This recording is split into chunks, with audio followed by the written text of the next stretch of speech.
more beats, let's rewind. Time into the worlds we find. Streaming live with all the glow. Comics, movie shows, let's go. Hi, everybody. Yeah. It's me again. Hello, everybody. It's Thursday night. You know what that means. It's another exciting episode for the Homies podcast. Before we introduce this lovely mad scientist as our guest, welcome back, the one, the only. He is the man that actually caused Miami to be the new Atlantis. Welcome back, BiggDoggJake. Thank you. Let's go. Yes. Thank you. Yes. Applause. Okay, everybody. All right. Everybody, calm down. Yes, I returned after a very. Okay. All right. Just. Thank you. Oh. I mean, it's on loop. What the fuck is on loop? What the hell? It's on loop. Oh, okay. Yeah, I'm back. As you guys know, I've been gone for a couple of months. I had a medical issue come up, which is not resolved, but I'm dealing with it. And then, as I was saying, in the summer when we first kicked this off, that as we got towards the end of the year, I was going to get a lot busier as I'm getting married, which I now am. Legal in the U.S. Hallelujah. We're still working on getting legal in Peru because that's a bureaucratic hellhole. But anyways. And I still have plenty of work ahead of me, but Anna and I now married, happily married. We had a lot of fun. We were very busy while we were down there in Miami and Port St. Lucie, just all over Florida. We were very busy, but we had a lot of fun. It was very warming to get a bunch of shout outs from everybody, get shout outs from people at the GCA, get shout outs from people here, get shout outs from people on KSW. Wishing us the best, wishing us a happy marriage and a happy life. And Anna and I are really humbled and thankful for all of that.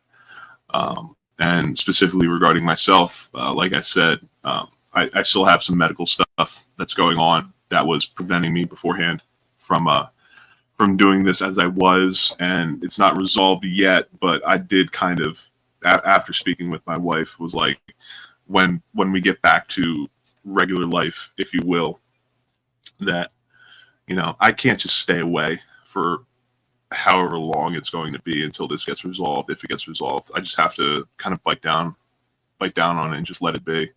And, as long as I can get myself in my chair and sit here for a few hours, get back into the swing of things, get back into doing the show. I know ABF has said a number of times in the past that if I wanted to come back to Off the Hip, that there's a seat open. I'm not sure about that. I don't just want to dive right into a show, especially now that they've been like monetized and they get real big and stuff. I don't want to seem like I left and then now I'm coming back to like reap rewards or anything. But it is good to be back and I'm easing myself back into it. And I thought, obviously the first place that I'm going to do it is this show with this guy, and this guy right here. So it's good to be back. It's good to have Tres Hombres back. And I'm glad that my first episode back, we have a special guest with us. Mr. NerdSlap, the mad scientist, the man who puts together intros in seconds for whatever he's a mastermind, people. Yeah, he is. Oh, and real quick, this one I've been looking forward to because smoking on stream. I'm already there. Yeah, but I didn't do it, so it didn't count. Cheers. Cheers. Yeah, cheers to you guys. So NerdSlap, what's going on, brother? How you been?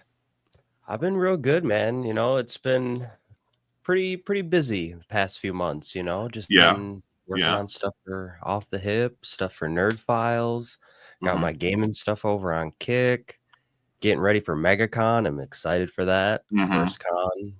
Let's go. Oh, you're going to be your first one. Hell yeah. First con. Oh, yeah. It's going to be fun. This is going to be my first one, too. Hell yeah.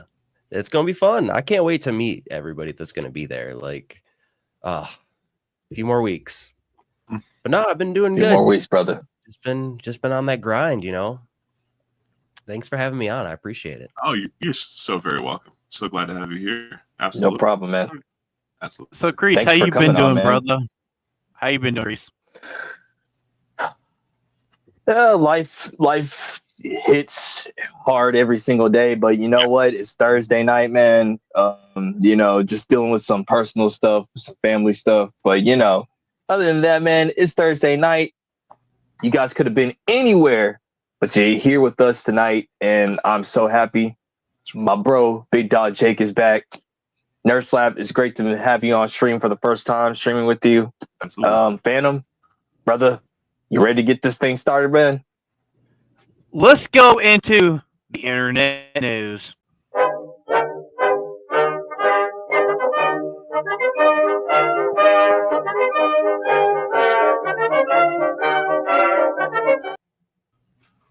First off, I just want to point out real quick that Nerdwar says that he's the 10-minute version of Ben Shapiro, which is just that's an underrated line right there. I love that.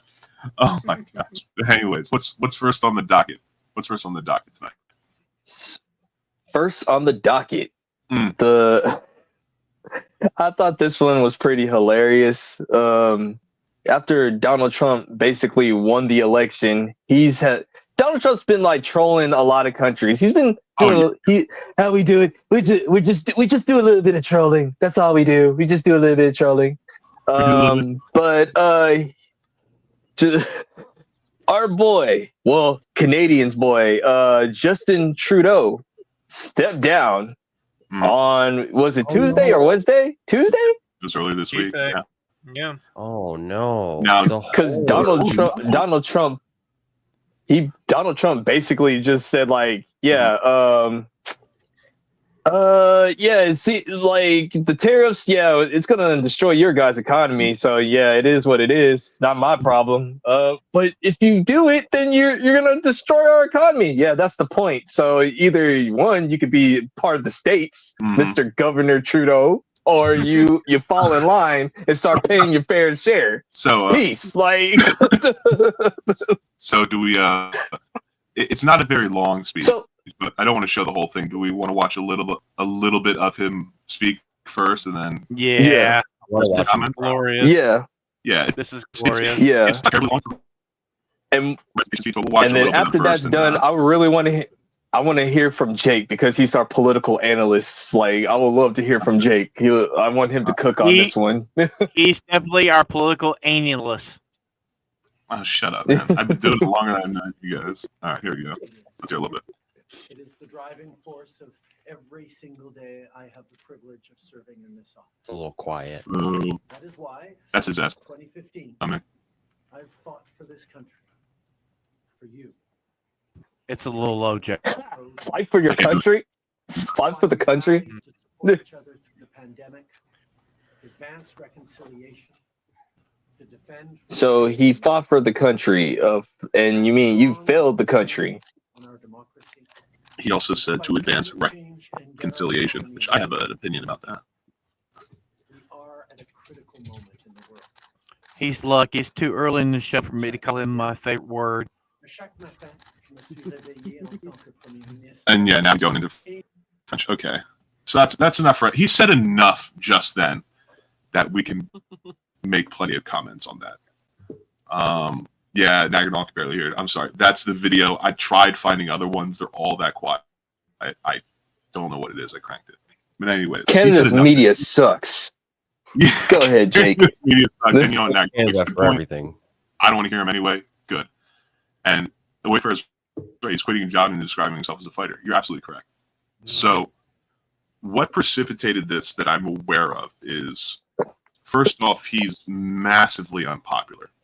He's massively unpopular, and I can get into that also.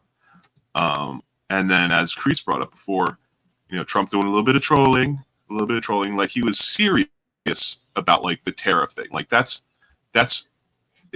maneuvering, it's political maneuvering, it's economic maneuvering. You ask for the stars because you want the moon. You shoot for something so far and so outlandish that as you discuss terms, they start to meet where you want them to go. So the 25% tariff thing, that's more of a threat than a promise, but it's still there, again, as a maneuver. to, maybe we end up getting like 7.5% tariffs, which would still be massive. And about a week before this speech right here, because he gave the speech on the same day he gave in his letter, his finance minister stepped down with an open letter. It wasn't just a private letter. It was an open letter that she posted on X and wherever the fuck else, gave it to the news, things like that. And she stated that look, this threat of 25% tariffs, mainly on things like cars, which would be a massive deal. She was like, we need to take these economic threats seriously. A new administration is coming in. The leader of said administration, Donald Trump, has been repeating this line. He's very adamant about it. We need to take this seriously, and we need to get in real, no kidding, talks to discuss this and see what we're going to do about this. And she specifically stated in her letter of resignation that she felt that the administration in Canada, the Liberal Democrat Party that they're a part of, and specifically Justin Trudeau, were not taking the threat seriously. And as finance minister, she's like, the people around me, including the prime minister, are not my party. They're not taking this seriously. They're taking it like a joke, or they're saying it's not actually going to happen. This is way too big of a threat. There's no way he's going to go through with it. But she, being in charge of the money for the country, is like, we have to. Even if there's a 1% chance, we have to take this seriously. And she felt, nobody around me is taking this seriously. I cannot in good conscience continue. I'm resigning. And so now there's a temporary person in charge of finance who is, I don't know his name, but he happens to be the head of foreign policy. And talk about having two jobs at once. You have somebody for minister for foreign affairs, and now they're also acting minister for finance. Like, that guy's job must be rough. And now Trudeau is stepping down, and he's going to step down on March 26th, I believe, because he's calling for a general election, which there will have to be, because you can't just have a prime minister leave and a new one from the party come in without people voting. So the Liberal Democrat Party has until March 26th to put forward a new leader. Then Trudeau will officially step down. That person will become temporary leader, and then a general election is going to happen in the following weeks. Now, to the popularity bit. Trudeau specifically and the Liberal Democrats are very, very unpopular. Like, their ratings are at like the 20% tile, like in the 20 percentile. 1 in 5 people. It's lower than Biden. Biden. It actually is, which is significant. And just in the handful of things that he said opening that speech, which was being a fighter for the Canadian people, pushing towards reconciliation with the Canadian people. Think those two things on their own. First off, pushing towards reconciliation with the Canadian people. The trucker protests a couple of years ago were a massive deal. And that was a worldwide phenomenon. And there were people from all over the world donating to these protests. And what was he doing? Sending in the Mounties, sending in the cops, shutting down bank accounts, finding people who donated to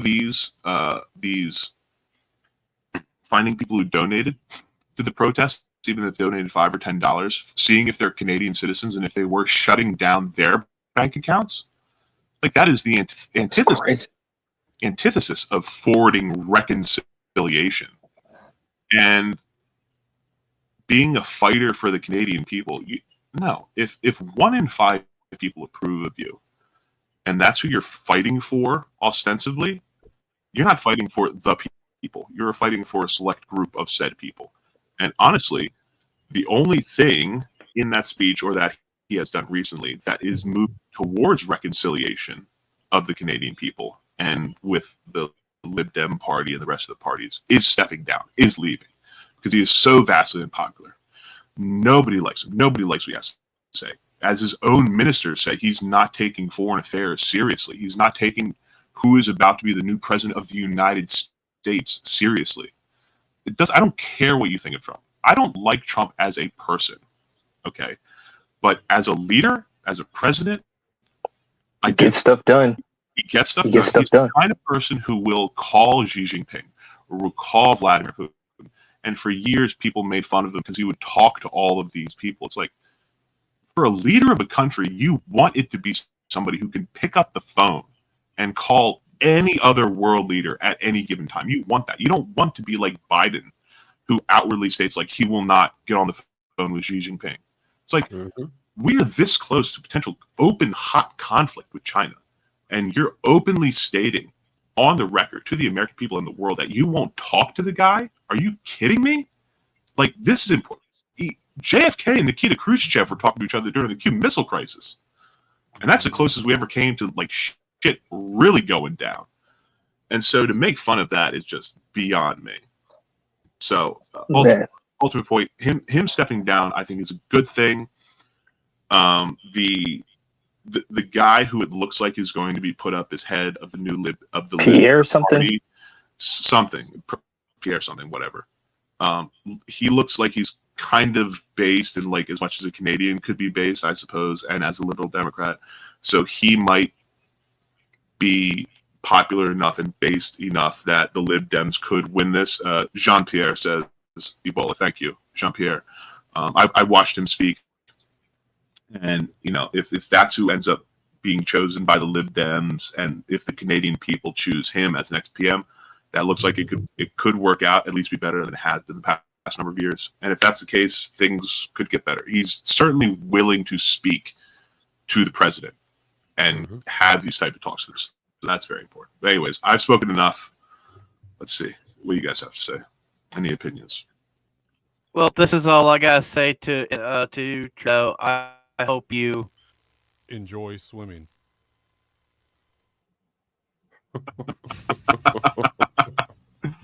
You're just gonna have him walk into a lake, just stay there. Just hope he Something I swims. thought was kind of interesting you know, you were talking about how like Biden won't even talk to the guy, and you know, Trump will. And if you guys have noticed, like he's not even back in office yet, but he's already getting things done. He's already demanding respect already. Yeah, like people respect him. Like we're gonna be a respectable country again. Yes, and the economy is gonna be so much better. Oh, dude. We'll be able to afford rent, food. Oh my gas. And counter to what entertainment. Like people can start going back out and having fun again. Like you know, we don't have to be scraping pennies. Yeah. So I have noticed here lately, like gas prices have started going down. Walmart's eggs are still. Dude, Walmart like $7. Like, $7 ridiculous. for a carton. Walmart is way overpriced. Yeah. I've noticed that like there are certain things that have come down. I mean, gas prices is like one of the bigger things I've noticed. That it was like they're running like $5 to $6 now. They're under $3 a gallon. When Trump's already said the moment he's sworn in, he's going up the stairs. He's going to have a desk sitting there with a bunch of papers for him to sign to get rid of these regulations. He's going to restart up the pipeline. He's going to drill, baby drill, and we're going to be back where we were. This is nuts. It's like this. The last 4 years will be forgotten about. It'll be forgotten about. Because technically, if you think about it, Joe Biden was just a transitional placeholder. Like a transitional champion placeholder, and that's it. Well, and I kind of hope he sticks by his word on no tax on tips or overtime. That would be I agree. very nice. I agree. I think they have to do it. I think they have to do Kamala the next day was like, I'm also like no tax on tips. Like, but you didn't think because like the way I think they have to get that one signed, because like if Congress doesn't do it, like they know they ain't gonna get reelected. That's what that's about. Like, because that's how you could just put it. Like, I think Trump is gonna hold that bill until like it's almost time for reelection. To like, as soon as it hits his second part of his term or whatever, like the second year or whatever, I think that's when he'll start pushing that bill or whatever to get some leverage over like his opponents of like, well, you know, I did have this bill ready for sign, but like some of your congressmen and congresswomen didn't want to sign that bill. I don't know, understand. They don't want you to have more money. I don't understand. I tried. I'm trying. And just as Teddy Roosevelt would do, that's like proper use of the bully pulpit right there, is to say, I have this thing extremely popular amongst the American people, and I can do a little bit of it with executive orders, but I really need Congress to pass a law. Here it is, like first day, here it is. I want everybody in Congress to get behind this, and then if you don't, building on and that. if you don't sign it, we know who to point out. Exactly. Exactly. You're going to have people like Mike Benz on X making lists every day of here are the people who are not for it, and, you know, adding and taking away people. And just as a quick reminder to everybody as we're speaking about all this, regardless of if it's going to be Jean-Pierre or if it's going to be Jagmeet Singh as head of the Lib Dems and whomever wins the new general election, the emergency general, just remember that there's no way they can be as bad as this guy right here, because this is who you guys elected in Canada. He's a 48-year-old man. That's your leader. Here he is next to two Sikhs dressed like an idiot. This is who you voted for. This is who you voted for. This is out in the open. He's even come on. He watched Will Smith be the genie in Aladdin. He wanted to be Will Smith. 30 years before. Watching Tropic Thunder. He was watching Tropic Thunder. Okay, on that, all right. On that note, like since, go ahead. NerdSlap, you wanted to talk about something right quick? Oh, I was just gonna say if we had time, we could bring that up. But if we got full slot, no worries. No, go ahead. Go ahead and talk about it. Oh, I was just going to remind everyone about the, I can't remember the exact number, but I just wanted to remind everyone about all the Dems that voted to not deport rapists and pedos. So don't forget about that. Very important. Never forget. You need to just keep that list going. Keep that list going. Yeah. And think about all the ones. And think about all the ones that like voted against the Lincoln Riley bill. That they actually got passed. Oh my God. Well, since on that note we were talking. Sure vote. Yeah. Keep that in the back of your mind.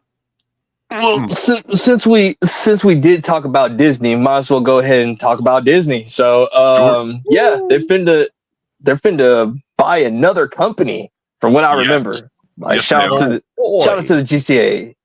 Shout out to the GCA on this one. But I actually found this article before they even talked about it, so that was cool. So, you know, we all talk about the same thing or whatever. This evil bastard right here, Bob Iger. Mr. Bob Iger right here, man. Mr. Like I make sure that I give out my gifts to give my books out to my employees, and then I can do a tax write-off on it, like this guy right here. Can we say that?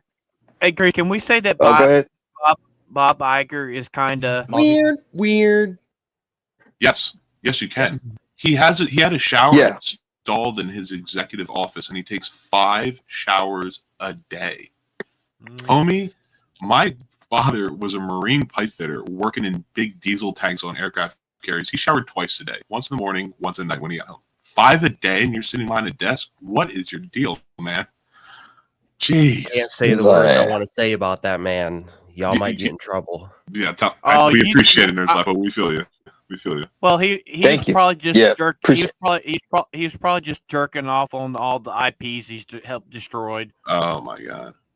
It could be that, but this article right here just proves that we're just paying for cable again. I know we talked about this like a couple of months ago, like last year or whatever. The streaming wars is not done.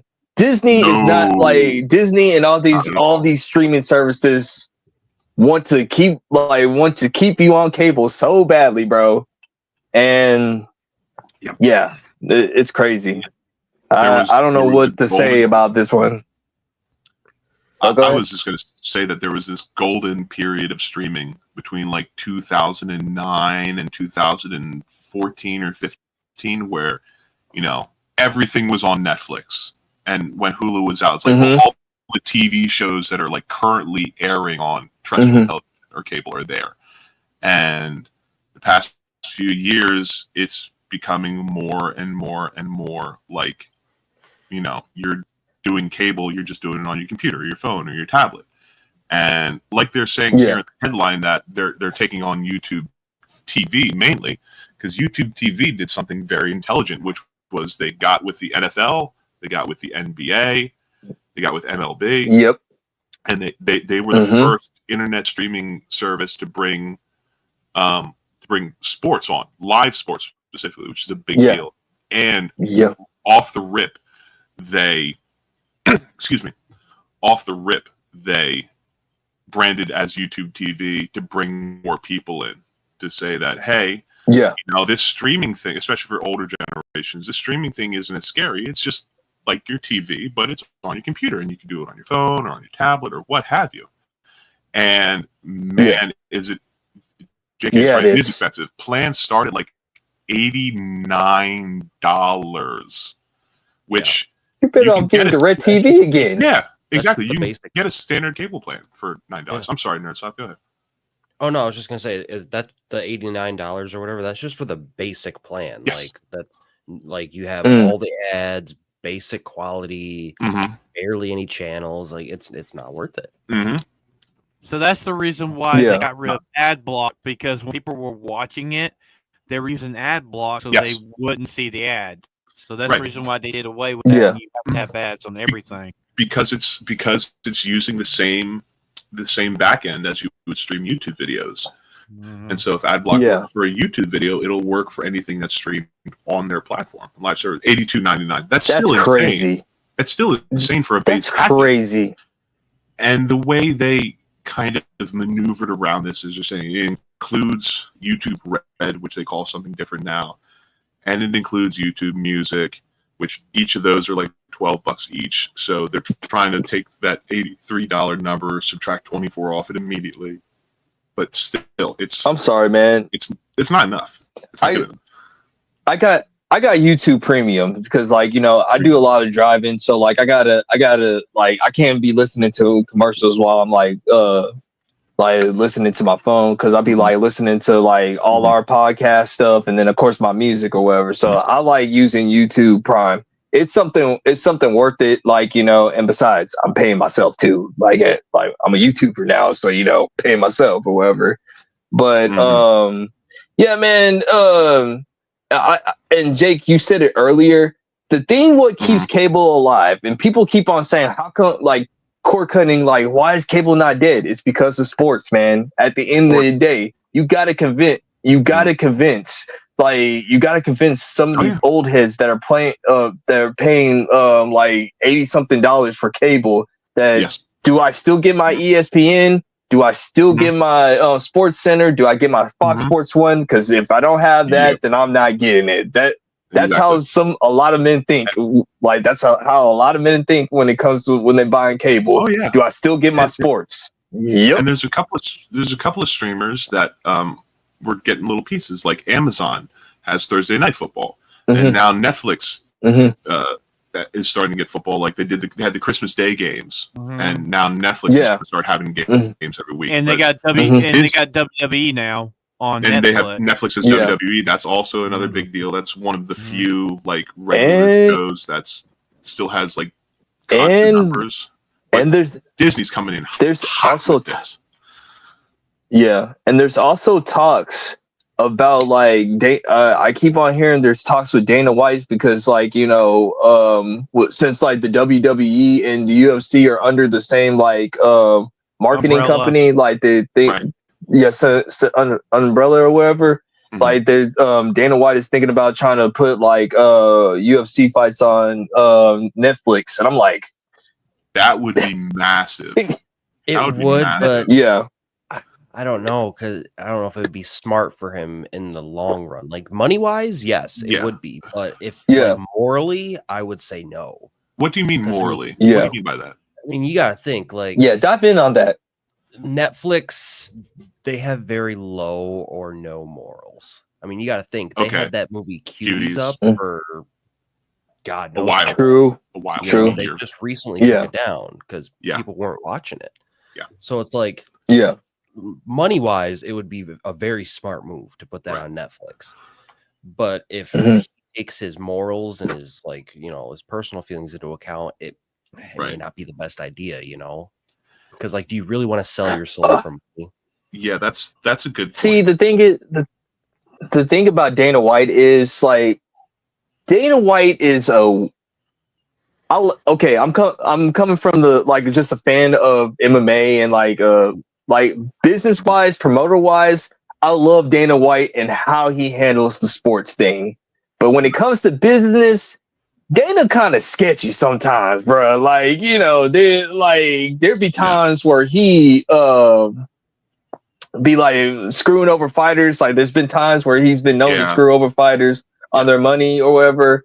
And like, of course, with the whole entire Bud Light thing or whatever, like since because like the UFC is one of the like they looked at the data. They said mostly conservatives watch the UFC or whatever. And like when they signed up with Bud Light or whatever, that kind of just like made more of the audience mad or whatever too. So that's why I just say it's like, Dana's not like 100% out of like doing sketchy stuff. Like I've been watching him for years, like since 06 when the UFC was like on the rise and being mainstream. So yeah. No, So- get back to the go ahead, price. Phantom. Going back to the price of the YouTube stuff, Mhm. I can see paying that for Mhm. a year, not per month. Mm-hmm. Yeah. Yeah. That's more 9 like bucks that's a in month, line 10 for bucks a month. the year.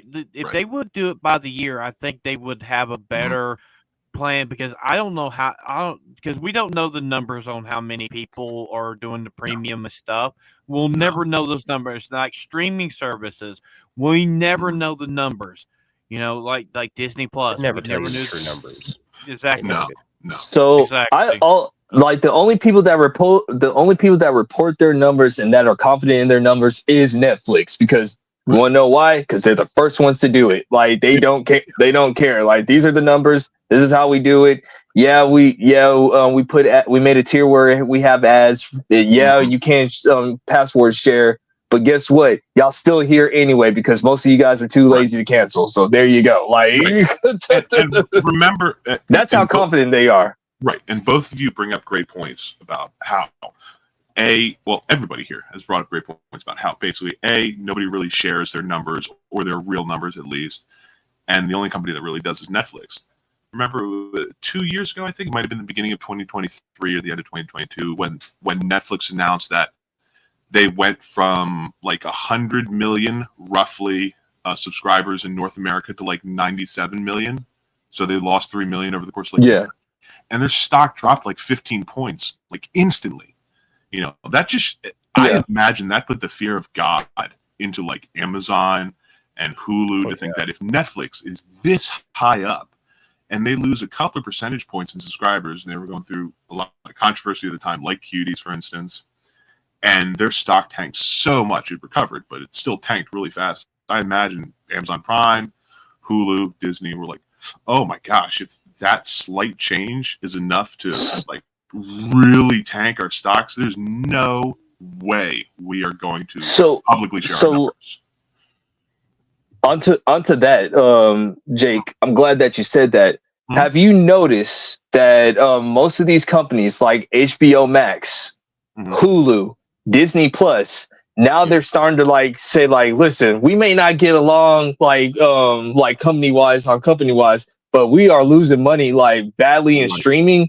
Yo, you just want to team up and make like a tier plan because that's what they're doing. Like that's what they're doing. You can literally do a package with Hulu, Max, and like ESPN or whatever, or like Hulu, Disney Plus, and Max together or whatever. Like they're trying to get you on bundles now or whatever. It's Yeah, cable all over again. Yeah, they all kind of individually announced like an ad-supported tier if they didn't already have one, and then within a few months, you saw like you were bringing out these packages that were combining these different streaming services together. And Ebola brings up a good point about how now Netflix has Android games that you can stream and play. And Netflix, a number of years ago, was trying. Well, NerdSlap, remember, like 3 or 4 years ago, there was like a Netflix game studio that went nowhere after about 8 months that they were trying to get into the gaming space. And I think what rang the death knell for that was when Google Stadia went under and just did not perform at all. I think Netflix kind of pulled the plug on that. But now they're trying again by first off, televisions are powerful enough and internet connections are good enough that streaming simple like Android games, that'll work. And I think they're dipping their toes into that and they're trying to see if that builds. And if that goes anywhere, maybe they'll try again with streaming games more seriously. Like they'll set up data centers that'll have powerful enough PCs to run like modern games. Like I just don't know how I feel about that. I don't like that. The idea of streaming games.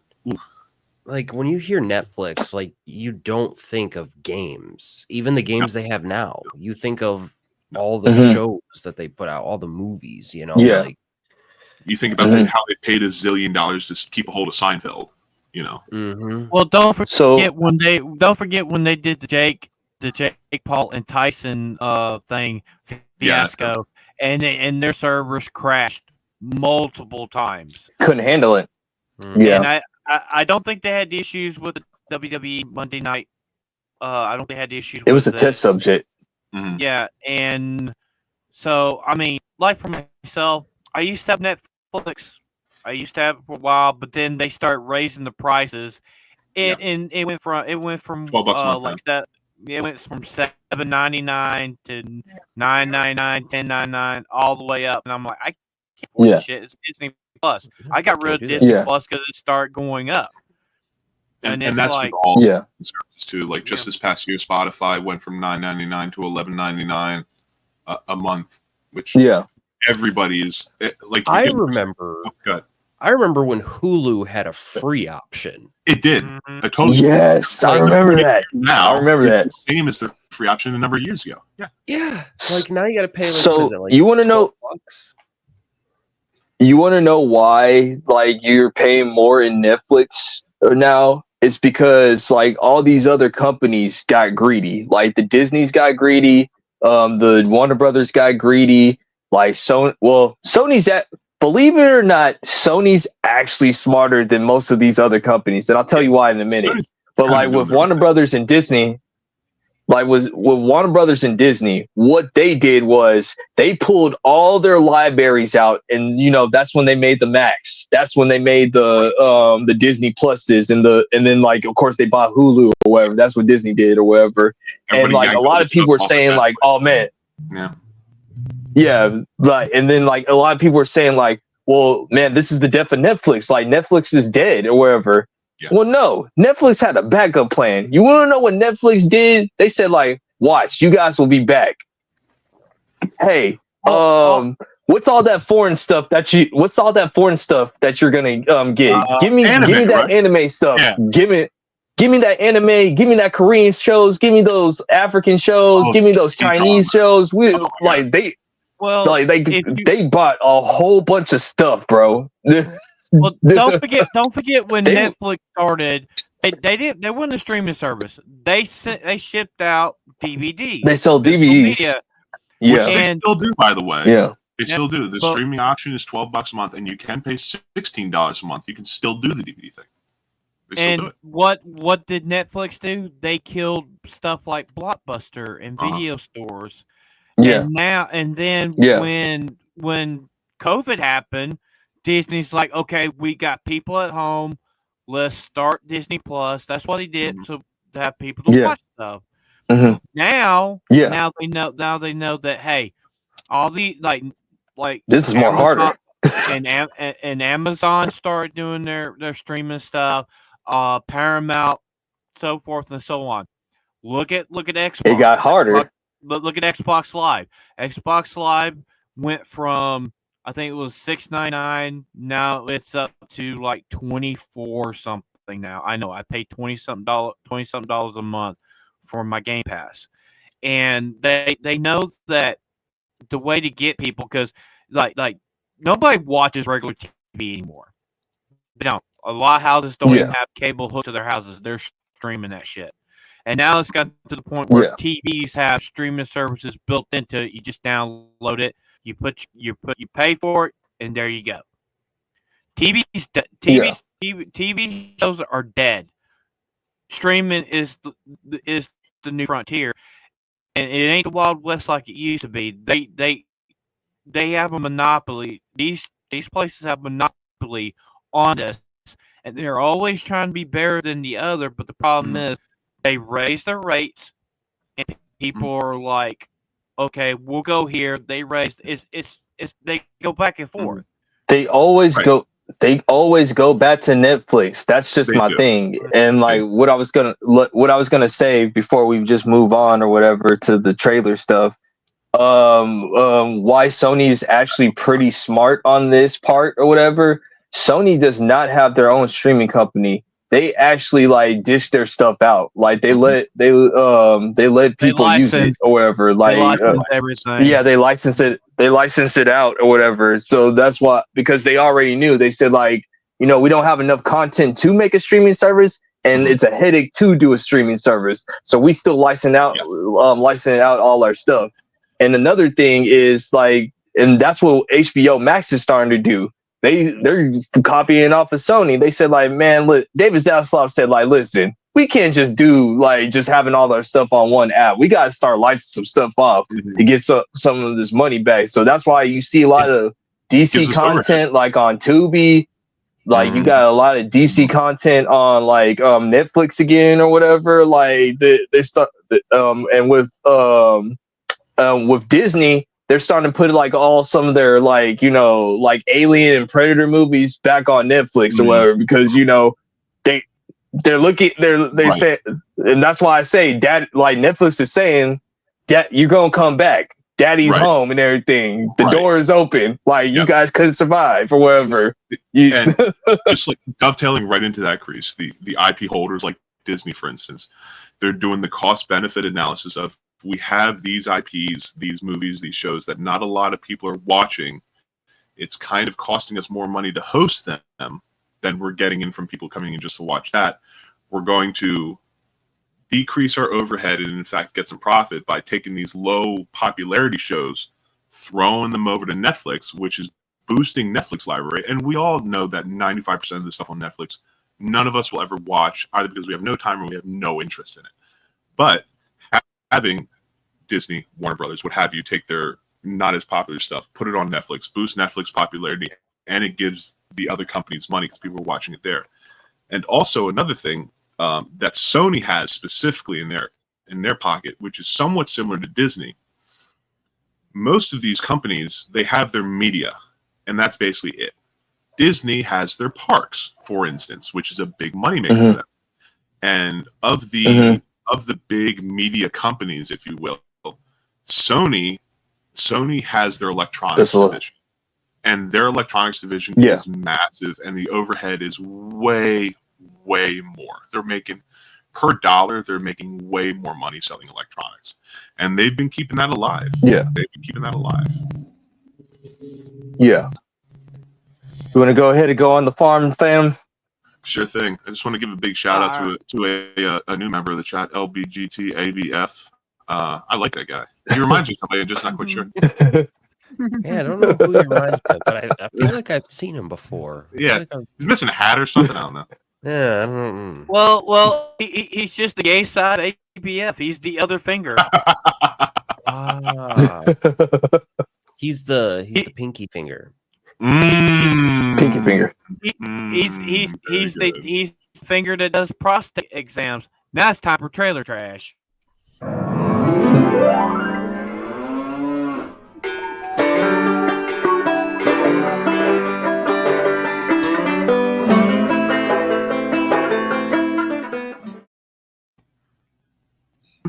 Review Tech USA.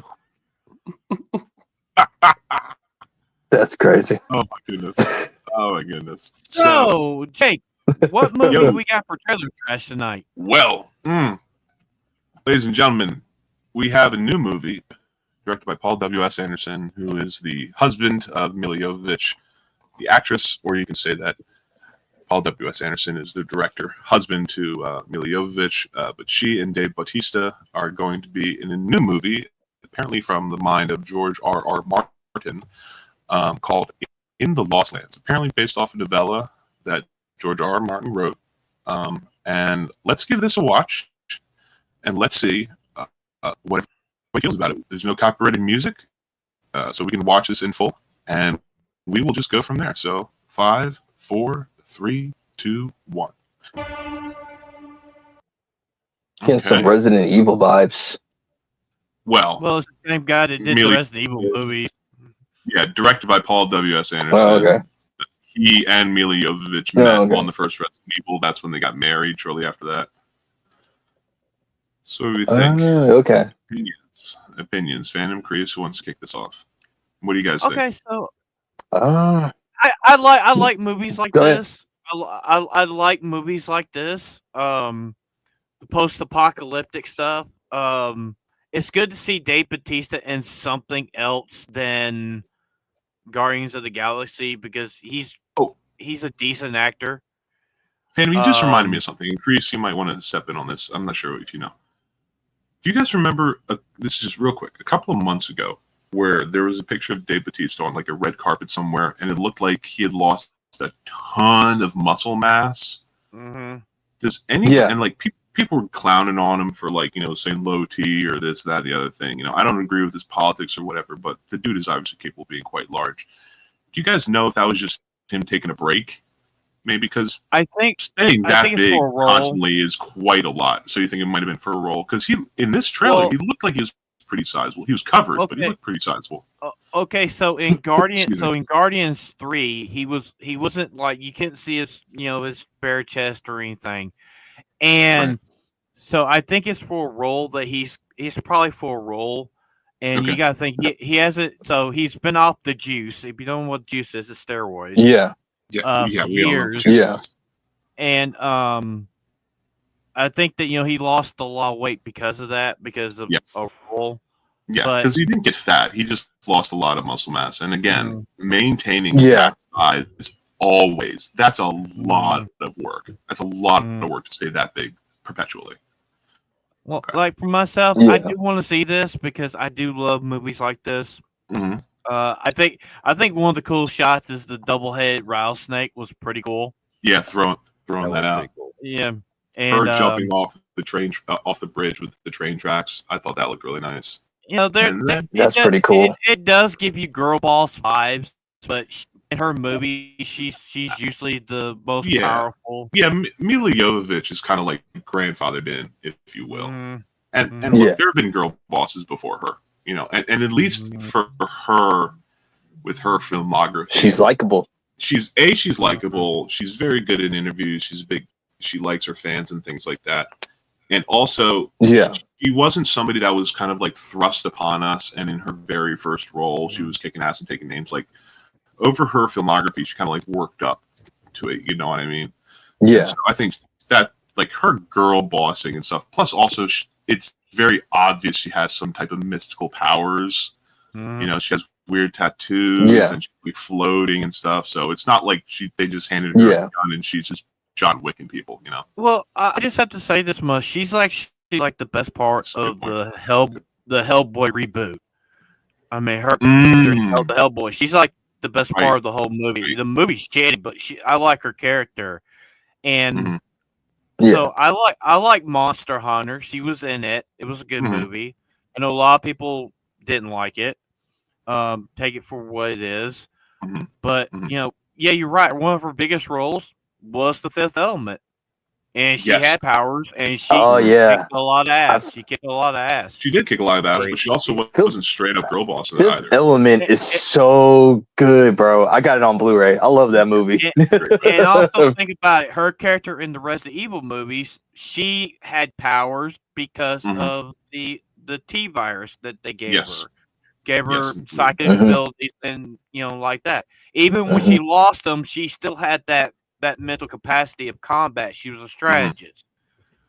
But I'm gonna give it a chance. Okay. I'll give it a chance. You're definitely coming up against some resistance here, fam. You know, we have Isaac, we have ABF saying they're not paying for it. Well, I'll be Isaac's honest. saying it. When I saw this, my first thought was it was a lot like Hunt Showdown. Mm-hmm. You know, and I can see that as well. See that as well. And did you say that you feel that because I as I was saying, it's from what I know, it's based off like a novella that George R. Martin wrote either in the late 90s or the early 2000s. You were thinking that maybe even the guys who developed Hunt Showdown maybe potentially got some inspiration from this setting, maybe? Maybe. I would say that, yeah, it's very possible that the creators of Hunt, like read this or saw the idea and were like, that would make a good video game, because just a few of like the costumes and stuff from in the trailer, firearms as well. Yeah, like Batista with like that cowboy hat and that leather jacket, it looks straight out of Hunt. I agree. And UK Gamer brings up another one that I didn't even think about till just now. Asking people to get Priest vibes from it, which kind of in like that Western sense of it. You know, the long dusters, Priest is a good firearms. Yeah. Priest is a good movie. I can see that. Which it deserves a sequel. Oh yeah. Priest is good stuff. Priest is good stuff. They should keep that. They should bring that back. Absolutely. So yeah, I think that was it for Trailer Trash for this week, guys. Yeah, it was pretty short. I guess we can go into Clown of the Week with the Oscars. All right, just go ahead and go into it. I'm gonna read. Okay. I'm gonna do an intro for it. Sure. No, that's okay. Did we have anything specifically for the Oscars for Clown of the Week? So basically, it's just the Oscars are like inconsistent when they come with their movies. I always said that. Okay, so I always said this, and shout out to my friends from the Kings of Pop Culture, because like we used to do this every single year when the Oscars came out. I said like the Oscars is a bunch of like people, a bunch of people that don't season their food or whatever. And if you can read between the lines like that. They enjoy well-done steak. Oh, dang. Fired. They do enjoy well-done steak. Oh, dang. No, man. We know one person that, like, we don't judge people that eat well-done steak, but like just the one though. We won't take two. Just the one. So basically, they're all Isaac's clones. That's that. Yeah. Why you gotta make it so obvious? Pretty much. We had it going. Yeah. So my problems with the Oscars is it's like they have like lower creativity even more. Like they have drowned grapes down to raisins, man. So you're telling me that this movie that's making a lot of money, that's fans popular. Enjoy, everybody know the movie, super popular, everybody loves it, and it doesn't qualify because it doesn't have diversity. It doesn't have people of color. Okay. It doesn't have LGBTQ or whatever. If I may, go ahead. Crease, you were saying that it doesn't qualify for that. See, I saw the headline: Sonic 3 fans more in films Oscars 2025 disqualification for Best Picture. And Crease, you're telling me that in this article, it's going to state why. They're saying that it's a matter of like potentially DEI stuff. Is that what they're saying? It's stupid. So it's pretty much because like I saw it on on G&G. Go ahead. It says something the Academy is scared Sonic and Pals would sweep the ceremony. Quote, the reason Sonic 3 is ineligible is because the filmmakers didn't submit themselves for nomination in the Best Picture category, one user joked. This is because it would have been unfair to the rest of the movies. We all know Sonic 3 clears. Yeah. I mean, awards for visual effects, things like that, yeah, but if they say why there's disqualification, I'm interested in this. Yeah. That's a release date. It Okay, should have been. December 20th. Okay, did it release outside of eligibility? Must open in a commercial motion picture theater in at least one of 6 U.S. metro areas. And apparently they did it just too late, apparently. Because the cutoff for Oscars is like December 16th. It's like the very beginning of the third week of December. So I guess apparently it was just, they released it just a little too late, and so it's not going to be cleared. It should be eligible for 2026 Oscars, but we all know that the earlier a movie it's going to be out, forgotten about by the time. It'll be forgotten about. Right. Okay. Well, I mean, look at Godzilla -1. It should have been for Best Picture last year. Oh yeah. And all it got was visuals, and it won the Oscar for visuals, right? And you can remember all three Sonic movies passed $1 billion.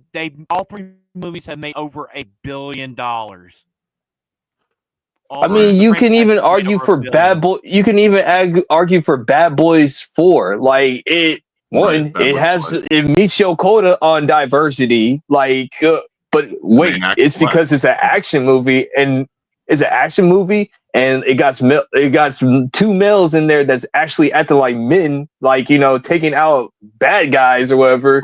They don't want that. Like, and no offense to the Oscars, the movies that you be picking for Best Picture, most of us probably haven't watched or never even heard of in the first place. Like, I can't even tell you who was the Best Picture in 2023 or whatever. Like, I already know, because the only reason why I know who won last year was because Oppenheimer just swept it, because, you know, Christopher Nolan is a great director, man. And, you know, and even then, hold on, even then, they break their own rules. There was no people of color in that dang movie. Like, it was nothing but white people up in there. That was a real white movie. But also, you gotta look, like, over the years, they never nominated the Christopher Reeve Superman. They didn't do the Batman. They didn't. I mean, they never did Dark Knight, E.T., Logan, the Dark Knight. Yeah, all that. Deadpool should be up here. Yeah. But like $1 billion film. Logan, the fact that Logan wasn't nominated, like that was solid, and I think Eden should have gotten past the Academy's like ick of superhero movies. Like Logan, if any of them were to do it, Logan definitely would be it. Well, I mean, also, it's stupid. Also, you guys think the only real good movies that they actually nominated for Best Picture were The Lord of the Rings. The trilogy. They won Best. They swept. Years. They swept those years. Yeah. Guess what? But then you got all this DEI bridge dumb fucking bullshit that you remember. Shout out to Hayden. They got to have all the check boxes where they can check them now. Yeah. And it ruins films. That's the reason why independent. It ruins films. It ruins creativity. Exactly. Yes. Yeah. And that's the biggest thing. If you stifle creativity, you're fucked. That's it. That's it. Once you start putting walls and constraints around the ideas that people are writing down, you're done. You're just going to get mediocre. So let me get this. So let me get this straight. Like, so with this whole entire diversity thing, I mean, we already know what it means. It's like, it's basically no white guys allowed and everything. Like, you know, it is what it is. I'm just saying, like, you know, but even if it's an all black cast or whatever, all black cast movies don't even get even nominations either. Like they're so inconsistent on their rules. They have a particular thing. Like they don't want all white guys, but they also don't want all black movies either. I know how the Oscars does it, but like, I'm telling you, these people are old. They don't care about film. They're narcissistic. They don't season their food. And like, I'm telling you, we need people about our age to take over the industry. They wash. They don't season their food. In the bathtub. Wash their collard greens in the bathtub. They wash the collard greens in the bathtub, man. I'm just saying, like, dude, like we are the new media. These old heads gotta go. Like, they are messing up films, bro. They are literally messing up films or whatever. And also, I want to also make a little shout out to a couple of my homies at the Kings of Pop Culture. They just made up a new stream called Cinema Kings. I don't have a link with me, but the next time I do, you guys go give them a watch. Them young men are killing it. They just dropped their first episode yesterday. They're amazing. If you have a chance, go check them out. Shout out to those guys right there. But what I'm trying to say is, man, it is our turn in the industry to take over, bro. Because these people don't understand film. They don't care. They hate movies. They hate masculinity. They hate black people. They hate Latinos. They just want to make everything gay. That's what it is. That's what it is. They don't care about this stuff, man. But you can't make her lame and gay. Chicken making name and game. Pretty much. We need that clip. Pretty much. I'm sure. Oh yeah. NerdSlap, do you have anything to add to that conversation, or do you have anything else? I mean, Hollywood is gay. Let's just here. We all know this. You know, it's just yeah. They're a bunch of maggots. Agreed. That's all they care about. Like, you know how every pitch meeting goes nowadays. You get somebody comes in, they have an idea, and then they have a nice little committee sitting across from them, and the committee going, okay, but where's the gay people? Mm-hmm. Where's the trans people? Mm-hmm. Where's the foreign people? Like, and then they're like, this story only really can relate with a certain group. You need to make it more general and broad and take out anything original about it so that everybody can identify with it. Right. And that ruins everything. Like, it does. You gotta admit, like, it's like, don't get me wrong, some of the movies from the 80s and 90s, they were pretty cheesy, don't get me wrong, but some of them were just gold. They were fun. Some of them were bangers. Yeah. They were gold because it's some of the best directors were like freedom. Mm-hmm. Exactly. They had artistic freedom. You don't have that anymore. Some of the best directors were like amazing when they were on cocaine, bro. I'm just saying, man. Like, you tell me that Tim Burton and, like, you know, George Lucas and all of them was sober when they were making most of this stuff. I don't believe so. Like, they had to be out of their mind on some of the stuff that they were coming up with. Yep, pretty much. Well, I mean, if you really think about the 80s and the 90s, the late 70s and 80s, probably the golden age of our generation of movies. You had Empire, you had Return of the Jedi, you had Willow, you had like all these kinds of movies. Original Terminator. And then I had to say this: when Barack Obama became president, media went to shit. It went all to shit because it started to go down. Politics, the quality went down. Identity politics, everybody's racist, sexist, whatever. Which is so odd because I think all of us were alive and aware enough at the time to remember that end of 2007, beginning of 2008, there were a ton of people that were like, that's it.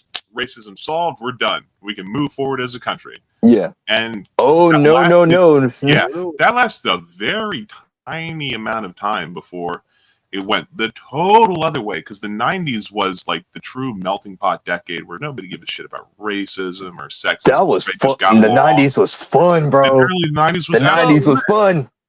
But then this happened, and that's totally different. Totally different. And I agree with Abia. 2000s was peak TV. You had amazing TV. Peak TV. Prestige TV became a term. Also, if you look at it, you had more shows that were canceled and replaced with shows like all black cast, or you have all Latino cast, or you have gay characters, or you have like a diverse family. You know, it's like Ripa said. I'm so surprised that the Fantastic Four were in black, gay, Latino, and white. Right. Like they all look like they could be related potentially. So let me throw you something on some of the black sitcoms or whatever. I'm gonna give you a little perspective. You can't get out a good black sitcom anymore without it having identity politics in it or whatever. Right. Like, you can't get something like the Cosby Show or Blackish. Remember Blackish that was out recently, or I hate Blackish. Yeah, I hate Black. Crease makes a And great point. I hate Blackish. Crease makes a great point. There's and no also- way you can get a Cosby Show, for instance, which is like No. a good sitcom where the family happen to be black, which is the best way to do Yeah. something with representation. It's a good thing that just so happens to look like this, and that's it. And yes, they'd have an episode Fresh every Prince of once in a Bel- while of stuff. Yeah, like with Yeah. Fresh Prince as well. They And have an that's episode okay. every once in a while about stuff, and that's fine, totally. Because there's always like after school little PSA episodes every season. Family Matters. But Yeah. Family Matters. But Yeah. nowadays, if you have a sitcom and the family is going to be black, they don't just let it be a sitcom where the family happens to be black. They have to include all this other preachy stuff to it, which makes it genuinely unenjoyable. It's unenjoyable. Yeah. It's like, because like this is what they do with the black sitcoms now. I've been noticing, and that's why I don't like Blackish. I think it's a trash show. Yeah, It's Blackish is horrible. trash. It's not even funny or whatever. It's like they'll basically say this. It's like they'll have a black family, and almost every single episode is something stereotypical about black people. Or like if they have a white friend, a white friend, they're the white guilt friend and everything. Yeah. Oh, I apologize, man. Like, I have a racist aunt or I have a racist uncle or whatever, and that's just the way it is or whatever. I am sorry, man. I'm sorry, Jamal or whatever. Right. I'm like, no, like, dude, you did not have that in the Fresh Prince of Bel-Air. You didn't Calm have down, that in Jamal. Cosby Calm Show. down. It's like even with the Wayans brothers, like I love that show. Dude. Like you didn't have all in that. Living It was Color. freaking My god. Living Aren't they, Color or whatever. Like Aren't they doing more projects, the Wayne brothers? Yes, they are, and Yeah, they're they're bringing good. back They're- Scary Movie. Mm. They're br- And yeah, was it Damon or Marlon Wayans who put out a Netflix special last year, a comedy special, and half of it was him going off on DEI stuff, and I'm like, I really hope the next show the Wayans brothers come out with is just like genuinely good. Do you know the And they name just of it? don't give a offhand? shit about that stuff. Pardon me? Do you know the name of that special right offhand? I don't know, but if you look up, I think it was either Damien or Marlon Wayans. It was the one that came out last year. It was good. It was really good. yeah, It reminded you of like if they did it in the 90s or the early 2000s. It was solid. yeah.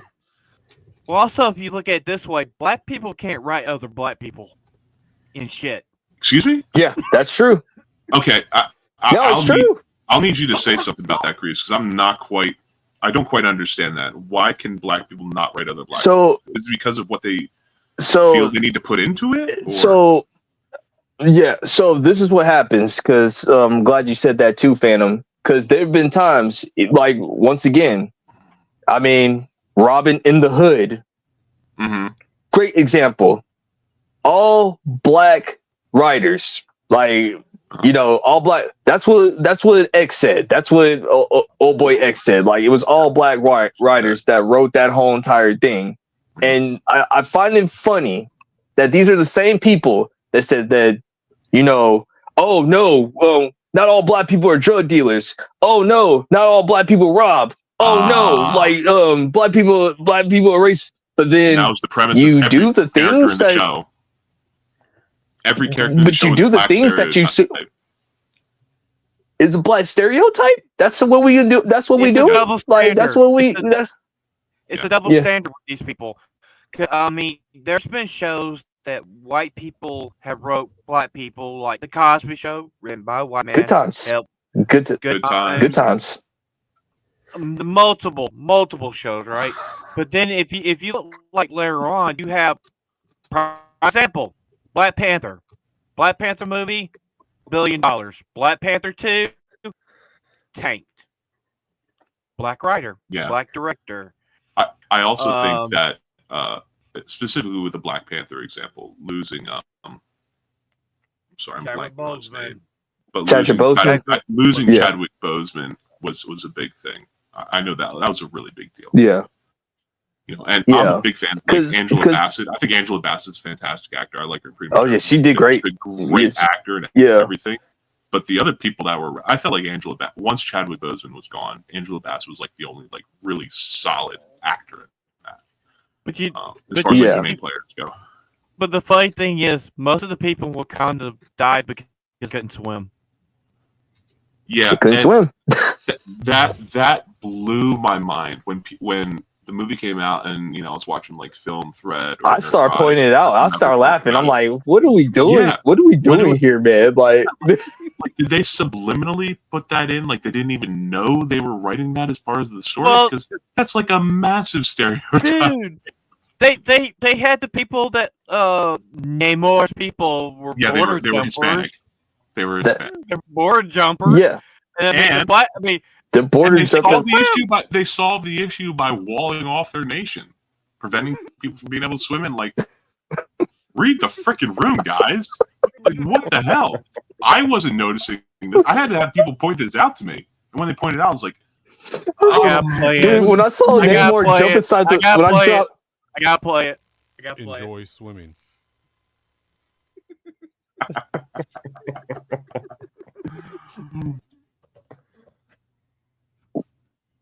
oh, when I saw Namor jump inside the water, when I saw Namor jump inside the water and then he jumped on top of the wall, I was like, Disney, Disney, Disney, Disney, Disney, Disney, Disney. What are you doing, man? Like, what are you doing? Isaac, It's like, Isaac, I know you're out there. Can you get that clip of Chadwick Boseman with Vagabond say enjoy swimming so I can use it on the show? Please. Please. yeah, and yeah, they drive off. Yeah, they drive off. Yeah, the point of the matter is, like, Hollywood is just a weird, perverse, racist type of town, man. Like, I don't know what else to say. I mean, got Jake torn there's up other again. things that my god! Oh my god! Woo, boy! I can't. Welcome back, Due to- brother. due to- Welcome back. I'll just say this. The two things that will get you canceled in Hollywood is if you make fun of gay people and if you make fun of Jewish people. And I'll leave it right there. You can't really make fun of those two groups because that's who runs the whole entire damn industry. But we can. And Hollywood is this close to being on fire. NerdSlap. So, yeah, NerdSlap. You want to save? Yo, and shout out to. I was gonna say this. Shout out to people in California. We hope that you guys are getting out of there. Like all jokes aside, we're praying for you. Like we're all Americans at the end of the day. This is fun. We're having jokes, but really, shout out to my West Coast brothers and sisters out there. We don't really want you to, all you guys who had your family homes in the Pacific Palisades, like. My God, I know that's just one example, but genuinely, Look, you guys, we please be safe. may hate your governor. We may think he's a fig, but Mhm. we are praying for you guys. Yeah. We hope all are safe. Yes. So, Yeah. Yes, please be safe. We're all still one big melting pot at the end of the day. Even though we don't like California like that, you're still part of the United States. You're still American, and we love you guys. And once again, we're praying that it gets it done. And hey, if you guys could last just one more week, Daddy's coming back home. Yeah, don't Freaking worry. Donald Trump is coming back. So he's coming Well- back. So that's all I got. It's like this, everybody. We want to be the bridge. Oh no. Did I just say bridge? Bridge. Yes, you did. Bridge. bridge. Bridge. NerdSlap, are you still good to go? Do you have to leave soon or anything? Like, I know you said you hour and 30 minutes to live. Got about 10, 20 minutes. Okay. All right, just let us know. Mhm. Yeah. Okay. So, Nurse Slap's right now sitting back. He's thinking, damn, these guys are a bunch of retards, but I'm having fucking fun. It's all good. No, I'm retarded. If you haven't seen one of my gaming streams, you can tell. Oh, I have. have. Very retarded. Very retarded. Yeah. no, come on, cut the guy a break. You got to. There's a difference between being able to communicate for yourself and perform for other people. Look, I know they always say never go full retard, but I have to do it for the streams. Never You know what? go Nurse Slap? full retard. Which that movie gotta can't be made talk. today either. We gotta talk. We gotta talk. I got a good idea for a clip for off the hip intro. I got a good idea. Oh, okay. Okay, so can we talk about this fucking woman that was in Wicked as the evil witch? Yeah. Oh, I can't. Yeah, we could go. You guys go into the kick Marvel off lot. that. Let me find a link for that. Yeah. Can you pull up that Marvel slide for me, Jake, Yeah, or whatever? I can pull that up for you. The Marvel Studios in 2025. Yeah, pull. Can we highlight JK's last message? Because absolutely, we can do that. NerdSlap always goes full retard every game stream. All right. So this is apparently Marvel's upcoming slate for this year. It's Marvel's upcoming slate. We'll put that Wicked thing together. Phantom, go ahead and talk about that, and we could just go ahead and just talk about Marvel early or whatever. Okay, go ahead, brother. So they're going to. I guess it's been confirmed that the woman from Wicked, the one that was a evil witch, is going to be the new Storm in X-Men. I thought I put it in there, Jake. The thing for it. It's on Geeks and Gamers. It's on Geeks and Gamers. I don't know. She's a bald-headed retard that's going to play probably one of the most beautiful, gracious, greatest X-Men next to Wolverine. Storm. Storm is a hottie. Goddess. This woman is not a hot. Yeah, she's a god. Yeah. This woman is not hot. She's so does this mean Ariana Grande is going to be in this too? Because if you noticed with Wicked, they were like intertwined with each other during all the interviews.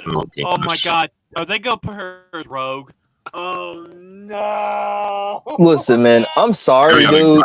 Rogue. Like old. I love that. Listen, it's just like how I felt about when Tom Holland was like going out.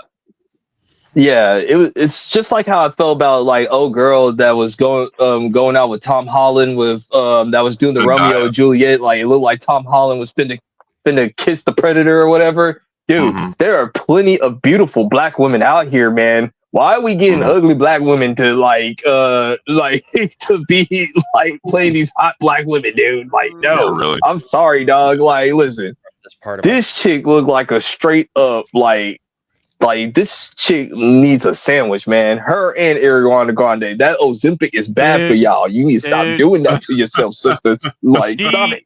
She looks like somebody beat her with the ugly stick, pissed and shit on it, and beat her again with it. Oh my god, man! She looked like she was rode hard and put up fucking wet. This woman, she looks like She looks like an African vampire, bro. She looked like an African vampire. My goodness, like Jesus, dude. Like you guys cannot tell me her and Ariana Grande are not fucking. Okay, they're fucking. Oh my goodness! If you see how close they are, and they're fucking. The only reason I would disagree with that is because Ariana Grande has a track record and is currently in the middle of being a home wrecker because that's something she enjoys doing. She likes to get with married men and wreck those. So she's doing it with one of the co-stars of Wicked right now. Yeah, her wife, the co-star, just put out an open statement talking about how Ariana Grande kind of yanked her husband away while on set. You know, that she's got 2 kids. You know, they were in England filming all this. How did she do that when she was looking the way she looked? Bro, homie, you're asking questions I want answers. You'd be surprised. Believe me, brother. Believe me. She looked god awful. Brother. And I have this thing about Ariana Grande where she perpetually looks like she's 14, but just putting on like more makeup to try and look like she's 14. And that is not my jam. I'm way am I into that. Absolutely. Yeah. So like I'm the same way with Jake. Like people like a Zendaya, Ariana Grande, or like, you know, even what's her name? Can't think of her name right now. What's up, Sophie? Jenna Ortega. Yeah, Jenna Ortega. Like those type of girls, like they look too young. Like they're too young, man. Like stay away from me. Like go over there. Like, you know, you you're too young. Like you look young. No. Like stay away. Stay on that side, man. Like they look like people that if I were a single man and at the bar and they walked up to me, I'd be. Well, be fair. Be fair. Zendaya looked halfway decent at the Golden Globes, and congratulations, she just got engaged to Tom Holland. So, congrats on that. Yeah, and apparently for sure. he had to marry him in like an old-fashioned way. Quiet, nice restaurant, got down on one knee, all that stuff. Like good stuff. Good stuff. I'm sorry, I don't. I don't want to be with a woman that's skin and bones, and when she turns sideways, all you see is her fake tits, fake ass, and fake nose. Here. No, thank you. Here. I'm with that, dude. Like this ain't it, man. Like they're like get old girl that did the Little Mermaid. Get Haley Berry, man. She's a cutie. Like she's fine. Like get her to do it. Like dude, let her. The problem is when Storm throws a lightning bolt, she gonna be looking right and left at the same time. My God. You don't know where to fucking shoot that shit. Oh my God. NerdSlap. No, like what I'm trying to say is I'm looking at the appeal. Like Haley Berry is a good looking woman. That's what I'm trying to say. We already established that freaking like Storm is a goddess. That's what I'm trying to say. Like, dude, come on, stay with me, brother. Like, let's just do this. Cynthia Erivo, Phantom. Haley Berry is much better. Let's just do this. Let's just make Aquafina fucking Storm and let her sing that stupid. No, God no. Please no. Let's not Aquafina do anything. No, just get her out of Hollywood. Please, God, please.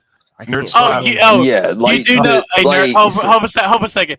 NerdSlap, you do know that she's coming back for the next Kung Fu Panda, and she's the Dragon Warrior. Oh my God. God well, bless looks it. like I'll be skipping that one. Yeah, are there no other female East Asian women in Hollywood anymore? I feel like because of Aquafina, there's like nobody. No. You have to understand. Like Hollywood has their guys. Like with Pedro Pascal, they got their Latino representation. Which was very upsetting because you can't get any roles. With their Asian woman representation, they got Aquafina. Like that's how they are. That's how Hollywood. Hey, who's that Aquafina chick? Yeah, put her. I got it. I got it. Lizzo's losing weight. Make Lizzo Storm. I'm telling you. The problem is that's gonna take too long, Phantom. That's gonna take. It's gonna be saying like a year and a half. We'll see. It's like no. Look, what I'm trying to say is like there's plenty of beautiful black women that are non-casted right now. They can find somebody that don't look like her. Like I'm just saying, like no offense to the chick, she just ain't it. Like when I look at Storm, she has to be a goddess. Like freaking, Halle Berry ain't Storm or whatever. I still got problems with that in general. Like even though she's mixed or whatever, they didn't give us a full actual Storm, by the way. But what I'm trying to say is there are plenty of beautiful black women out here in Hollywood. You can find them. They out there, baby. Like, come on now. Like, we can't be doing this. Like, it's the same thing. Same thing, and like the same thing with Tom Holland and old girl that looked like the Predator. Like, I'm sorry. Like, old girl looked like Predator, man. Why are you doing Tom Holland like that? That ain't cool. Like, what about the girl that plays Storm in Age of Apocalypse? What does she look like now? I don't. She actually looked decent as Storm. And there might be like contractual things that would prevent them bringing her back to be they can't. Well, no, because they own Fox. They own Fox. They own Fox. They own that character. How they are about casting the same person in the same role, but like in different universes and stuff. It's a whole thing. But anyways, I doubt they'll bring her back because Kevin Feige. Yes, good point. NerdSlap. Yeah, Kevin Feige wants his own X-Men. He doesn't want none of the Fox X-Men to return or whatever. Like, unless you're like Hugh Jackman. Than that, like Hugh Jackman and Ryan Reynolds are the only ones. Yeah, you better believe that's because it was Hugh Jackman and he was Ryan Reynolds and pulling that one. But anyways, NerdSlap. Do you have any closing thoughts here? Do you have a fan cast maybe before we send well, away? I guess my final thought would be that Hollywood is full of pedophiles, rapists, and sick people in general. Checks out. They should all just be. I can't say that. Hollywood should burn. Let's put it that way. The things It that already we know is. that they Sir. do, Same. they need to. It needs to just burn. We Mhm. we don't need them. We really A little don't. bit of Sodom and Gomorrah can help them. Exactly, because I mean, it's like A little bit of Sodom and Gomorrah can help. Like we are the media now. Yes, we are. Like Yes, we are. we could easily take over and fill that void yeah. that Hollywood it has. You know, we could easily do that. That's all I'm saying. And just us four here individually are on what, like 8 different shows, both together and separately. Like, and they're growing. Yeah, insanely quickly for the amount of time. Yeah. Like all of us. I mean, NerdSlap, what you're doing, being on Off the Hip, Crease, what you're doing, and Phantom with Killing Saturdays with anime and Kings of Pop Culture, and like we're all this thing that we've glommed onto and become a part of over the past like 6 to 8 months. Like this stuff is moving, it's going places, and this is prime time, and we got some prime real estate right on the edge of it, and we're rearing to go to keep going. Yeah. But NerdSlap, it was fantastic having you on. It was great to see you again. I know I haven't been on Off the Hip in man. time due to get married and all that jazz, but it was all good to good, have you man. on here. Yeah, great thanks for seeing having me you. on. Oh, absolutely, appreciate it. absolutely. Is there anything that you specifically Anything would you like want to plug, shout out? brother? Anything? Well, as some of you know, I do have my own show, The Nerd Mhm. Files. We got 3 episodes up right now. 4th one coming soon. Just a few finishing touches. Other than that, I got my gaming stuff over on Kick. I'll do that a few times a week, whenever I have time, really. But other than that, just Off the Hip on Mondays, and now Trigger Happy on Wednesdays. So right it was on. fun. It was fun coming on. We got to get you back on Off the Hip soon, brother. Yes. And again, thanks for having me on, guys. I really appreciate it. Absolutely, we love having you, NerdSlap. And thank you. You're welcome at any time. You're welcome at any time. Of I'll course. keep that in mind. Yeah. Of course. Fun. Of course. You take care of yourself, man. Be well. Alrighty. Have a good one. Hail to the Peace out, chat. NerdSlap. I will see you all later. Peace out, brother. Alright, Be brother. well. Very nice. That was very good. So, get a nice I get mean, back. so Jake, can you pull up that Marvel slate again so we could talk about a little bit of it? I'm going to real quick. I'm going to excuse me. I'm just going to grab a drink of water and use the restroom real quick. I'm going to go ahead and pull that up. You guys can just cook. Okay, go ahead, bro. Cook on this. I'll be right back. You know, to be honest with you, there's only So Phantom, there's only Go 3 ahead. things on here that I'm interested in seeing: Daredevil, Fantastic Four, and What's that? Zombies, there's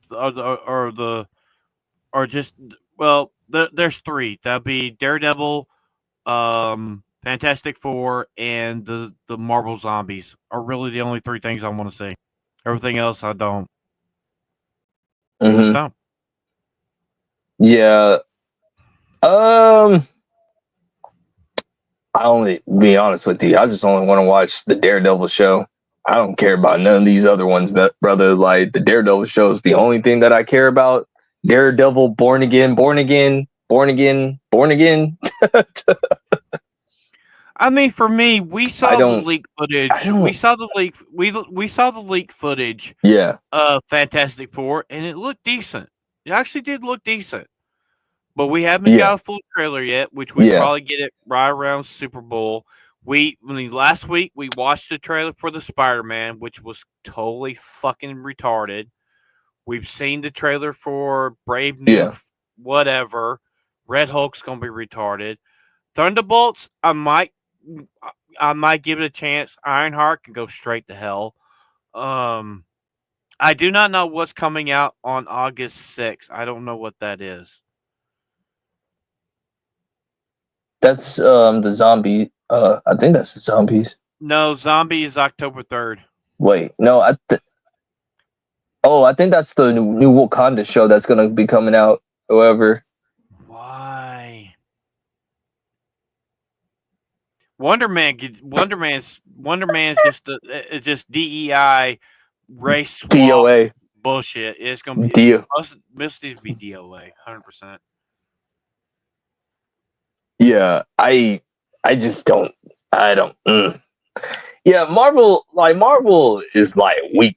This is too many. Honestly, this is too many projects right here. Like 9 projects in 1 year. That's way too many, bro. Way too many. I mean, wouldn't they the ones that were saying that we need to like scale back on our shit? I mean, We're focusing on quality, not quantity. Okay, so we got 1, 2, 3 movies coming out this year, and the rest of these are what Disney. We know that Spider-Man. We know that Daredevil, Ironheart, and the last 2 are going to be Disney Plus shows. So, what is that mean, last one, by the way? The December one. What is that? Wonder Man. Okay, I was going to say Wonder Man. It got race swap. Yeah, he's that dude that Not he's that I like knew who Wonder Man was, but yeah, he grows gigantic and fucking retarded. He's actually the white guy that gets killed in Civil War that really stops the Civil War in the comic books. Okay. Because he's killed by he's killed by the robotic Ragnarok. That's Thor. Mm-hmm. Okay. So what It's crazy, man. Yeah, we were just talking about like the projects that we just want to watch or whatever, and I told Phantom I only want to watch one thing from Marvel Studios this year, and that's Daredevil, Born Again. Like ABF. How do you guys feel about the title? Oh gosh, who put it up here? How do you guys feel about Love saying that? Calling it Boring Again because of Disney Plus, or you could just call it Daredevil D Plus. Because they both have a D in it, you know. Hopefully it's good. Yeah. Hey, ABF, watch party. Hopefully it is. Watch party for Daredevil. You rang. How about watch party? I'll watch it. I'll watch it with you so I could do a review on it or whatever. Like, you know, for each episode. I just don't. I don't want to see what's the point of like bringing that Daredevil or whatever. And as far as the Fantastic Four movie, I think it's just gonna do okay. I don't think it's gonna do amazing numbers or whatever. We need to see a trailer. We need a trailer. Thunderbolts. I don't care enough to go watch it. Don't care enough to like watch it for free. It's one of them type of movies like I can miss it and not like it could be. This is my problem with the Thunderbolts. They should have had Thaddeus Ross in the Thunderbolt movie becoming Red Hulk. He should not be in the Black Falcon Captain America movie. He shouldn't be because you can't have the Thunderbolts without Thaddeus Ross because he's known as Thunderbolt Ross. It doesn't work that way. Okay. I keep on hearing rumors that the Thunderbolts are gonna become like after they're done with their mission that they're gonna take the Avengers name because Sam messes up in the. Yeah. That's interesting. Like it. Oh, I agree with ABF on this. The Daredevil is probably going to be asked because we know what happened in She-Hulk. He did the walk of shame in She-Hulk. It's like this is that one character that I just don't trust Disney with for whatever. Is like, and then I keep on hearing that they're talking with John Berthoff to do a Punisher show like after this one. Oh, and he's I'm gonna be in it. No. He's gonna be part of it. He's gonna be part of the Daredevil. Yeah, I know. Yeah, I know. And it ain't gonna be Netflix. But like after rated R. It's not gonna be rated R like the Netflix. So yeah, we're not gonna get the blood. We're not gonna get the violence. That's the reason I love the Daredevil and Punisher shit because it was bloody, it was violent, and it was true to their characters. This is going to be watered down bullshit. Yeah.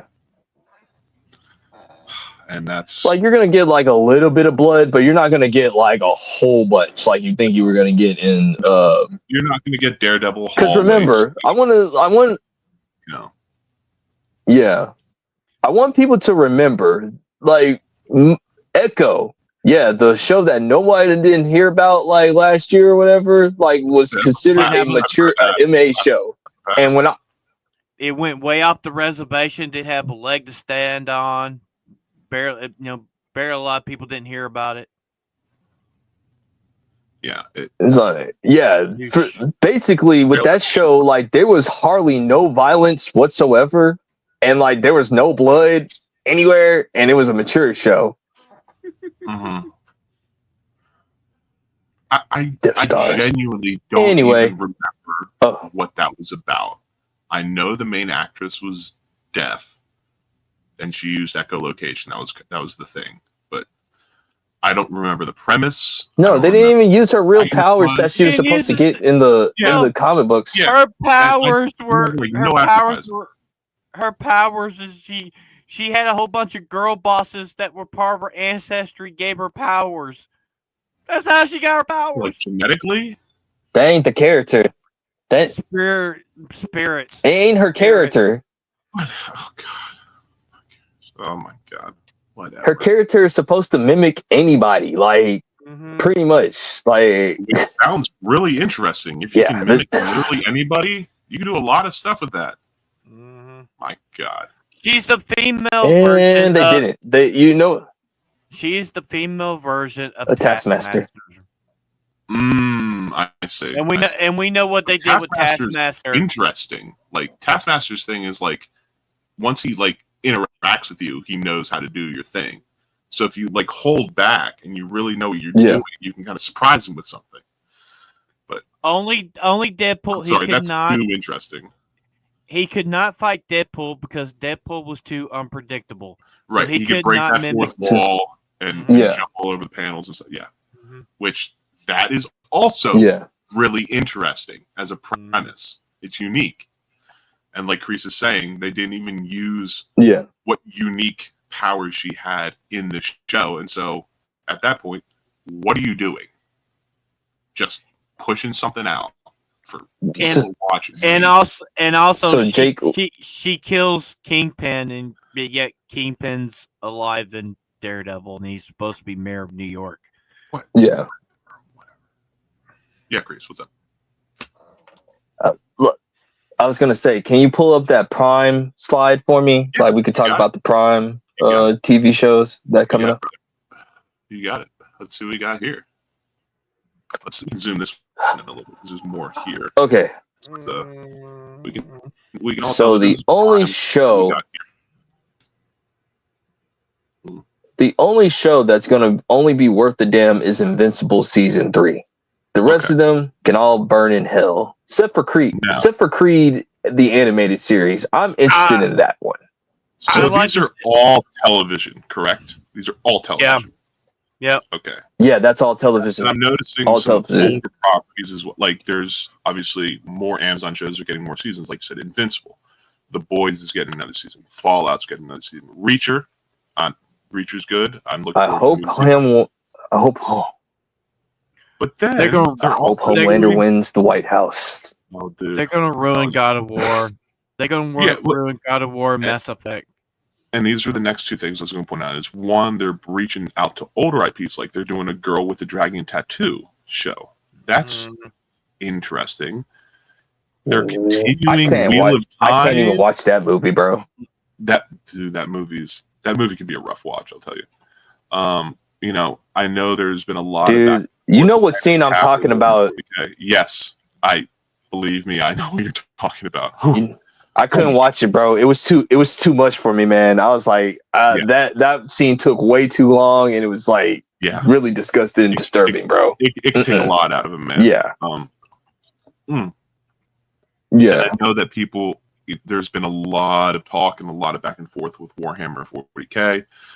Vatlaw is bringing up how it has a chance with Henry Cavill, and I know that people are like, it's going to suck. Then it's going to be good. Then it's going to suck. Then the Voltron might have a chance. Then he gets less creative control. But then there's a recent article like last month saying that Cavill is parting ways with Amazon Studios, which like, what's that going to be? Who knows? And then Phantom, as you were pointing out, like, you know, they're going to do a God of War series and they're going to do a Mass Effect series.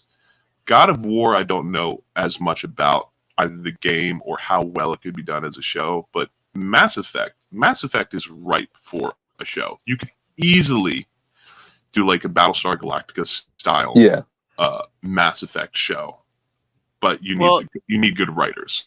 You need them to write it well. But there's plenty of material to write a solid show around Mass Effect, at least a season. Well, if you do God of War, you could do like the most recent ones where it's Norse mythology and like spinning off like Vikings, like the show Vikings. You could do God of War that way. You could. And Mass Effect, you're right. It could be like a Battlestar Galactica or Farscape or something in that genre. So and Secret Level, we watched the first season of Secret Level. There were some good ones and there were some bad ones. And I can't wait to see season 2 because we watched that in the GCA, and there was the Warhammer 40K was probably one of the best next to God, what's his name? God, what the fuck? What's the dude that's got the little the handheld cannon? Mega Man. The Mega Man one was really Mega good. Man. Yeah. And I mean, there was like a few. Mega Man was the shortest of those of that the whole thing. It was like it was less than everything else. And the Warhammer and the Armor Core was phenomenal. Phenomenal. Yeah, Ebola bringing up that Armored Core was shockingly good. Joe Batlaw was saying Armored Core is good. Now, here's another one that I'm curious about, because this is something we were speaking about last summer, which was Netflix doing a Tomb Raider series, and now Amazon is doing a Tomb Raider series. It's going to be live action. It's going to be live action. Live action. I see. Do we have any idea who is going to be Lara Croft? No, haven't announced it yet. It's coming out this year. And the girl I know. And the girl that was in the Dial of Destiny that was indie psychic that is producing this. She's writing it. Fleabag. Oh no. Which makes me think, if Kathleen Kennedy chose that chick because she looks kind of like her but younger, is this chick going to do the same thing where she picks somebody that looks kind of like her but younger, but they all have the same through line, which is they all have shit personalities and nobody likes them? So we're going to get a 19, 20, 21-year-old Lara Croft who brown hair, brown eyes, but is also going to just be an unlikable person. Dylan Mulvaney is Lara Croft. Corn boy, get the fuck out. Yeah. Get out of here with that. Hey, somebody make that happen. I don't need that evil on me. Get that evil off me, Wayfair. Make that meme happen. Yeah, whoever's in the chat, make that happen. Haley Atwell? I don't think Blade Runner's going to be... Yeah, Blade Runner, too. I don't think Blade Runner's going to do good. Because, there's no way they're getting Harrison Ford for anything. No. And even after 2049, where they confirm that he's a replicant, he should technically still be alive, but... That ruined the movie. Where does that story have to go? I thought Blade Runner 2049, I know a lot of people either really liked it or really disliked it. I guarantee you, it's probably going to be a woman. It's going to be a woman perspective. It's going to be a woman. The story is over for Blade Runner. I don't know what there is left to milk out of that franchise, honestly. Unless they're going to do from a woman's perspective. Mo Zamboni. It doesn't matter. Mo Zamboni confirmed Lara Croft. God bless it. The only problem I see with Mo is that he's going to have to shave 3 times a day to keep that shadow off him. There's no way otherwise. Gen V should be okay. I like the Gen V. That one was not that bad. What's Gen V? What is The that? Boys? It's basically like a spinoff from The Boys or whatever. It takes place in The Boys universe or whatever. It's with Soldier Boy. That's 3 Boys spinoffs.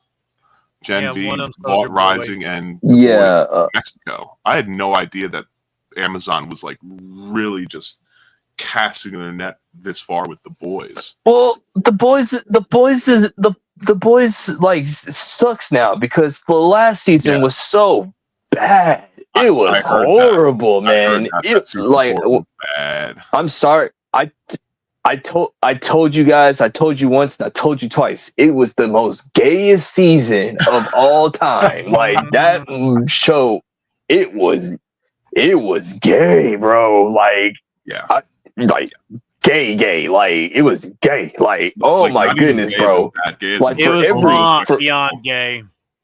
It was a whole bunch of faggots. It was beyond. All right.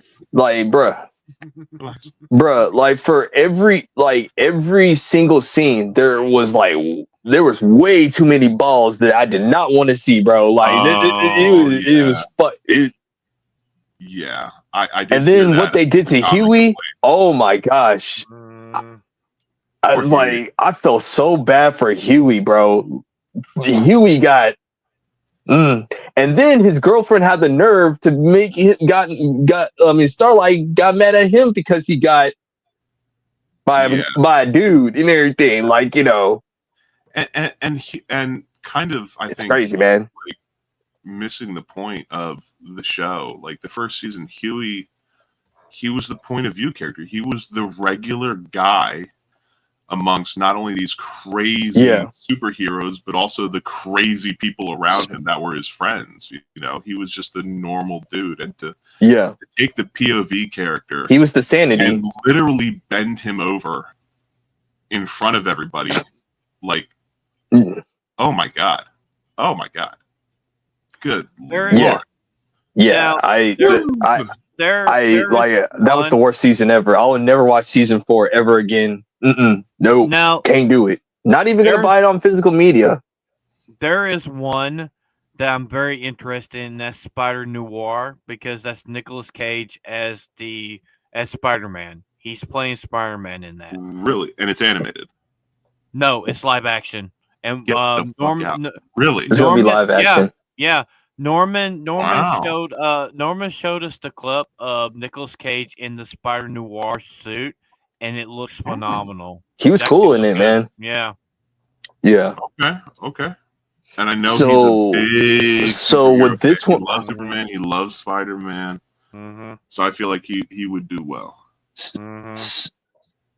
So like this show is gonna gateway us to the next subject, Batman Cape Crusader, season 2.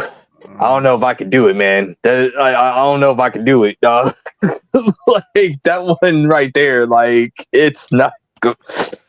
Oh dear God! Like nope. I don't know if I can do that one, man. Like fuck that. That show was horrible. They race swapped too many people. They literally made Batman into a fucking cunt because of how he treated Alfred. It was awful. So they're making a season 2 of Cape Crusader, and you guys are commenting on season 1 thus far. Okay. Because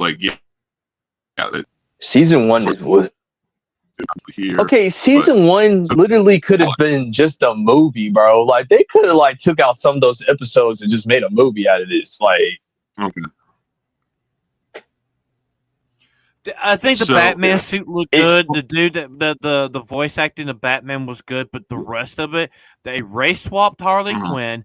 They made Catwoman a black and Barbara Gordon black, and a district attorney.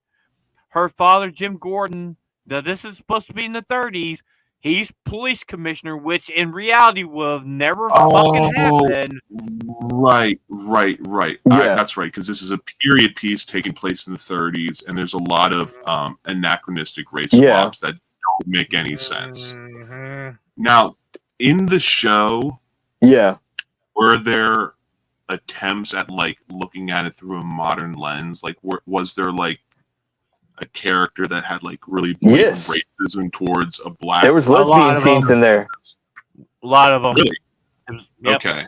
So Harley Quinn and Barbara Gordon.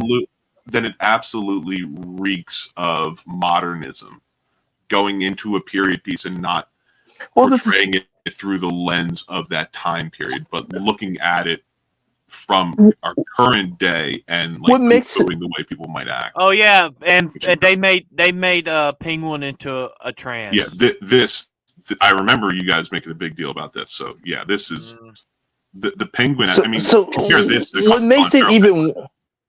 Good God. Yeah. So what makes this even worse, Big Dog Jake, is like one of the greatest animators of all time was in charge of this project. Freaking Bruce Timm himself, the goat, made like the universe that everybody tries to copy it, try to copies off of him, or whatever. Like Batman animated series, baby. Ooh. Kreese, don't forget. Yeah, he was groundbreaking. Remember in Batman anime series, they had the AIDS episode.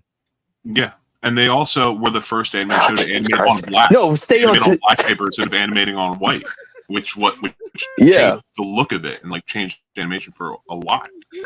I had to. Dude, you made like Bruce Timm made such a great universe, bro. He gave us like everything in that universe. You gave us Batman the Animated Series, Batman Beyond, Justice League Unlimited, freaking like Static Shock, Superman, the Zeta Project, like Superman the Animated Series. Like Bruce Timm is a hack now. He is a shell of himself. He let Hollywood get to him. He made the most disgusting relationship of all time. Freaking making Batman and Barbara Gordon, disgusting.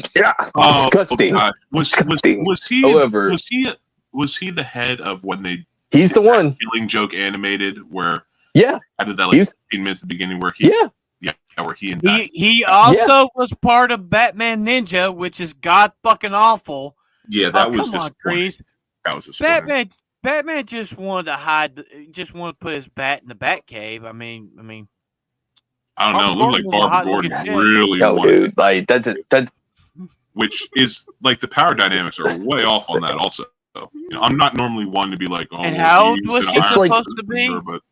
How old was she supposed to be at that time? She was maybe 22, 23. Bruce was like Bruce's 40s. Bruce was in his late 30s, like late 30s, or like late 40s, and she was like in her late 20. It's the thing is weird. Early okay, 20s. At the end of the day, like him being her mentor. Yeah, she just wanted to jump all over him. That like they didn't need to add that first 15 minutes, especially because it was inconsequential to the rest of the movie. I can't remember. Is it in the comic book? No. Is it in the comic book? No. That was in the animated adaptation. It started with the animated series because Bruce Timm and Paul Dini made that thing a thing or whatever, and then the comic book started to make it a thing, and like it just. The point of the matter is like that relationship should never happen. It's freaking disgusting. It's not Bruce. It's not the way Batman will ever handle it. Like it just makes Batman look like weak. It does. It's like no. That's a good point. It does make it look like as a man, like he is her mentor. He has taught her. They work in like a professional setting, if you will. Like having that type of relationship, totally uncalled for and unnecessary, and just breaks apart the relationship that they already had. It minimizes that. Well, look what they're doing with the new Batman. Absolute Batman, absolute Superman, absolute Wonder Woman. They're completely rewrite the Trinity. Yeah, the Batman's absolute not one rich. Is yeah. Oh yeah, he's not rich. He's a piece of shit to Alfred. Like, well, no. He's a normal guy.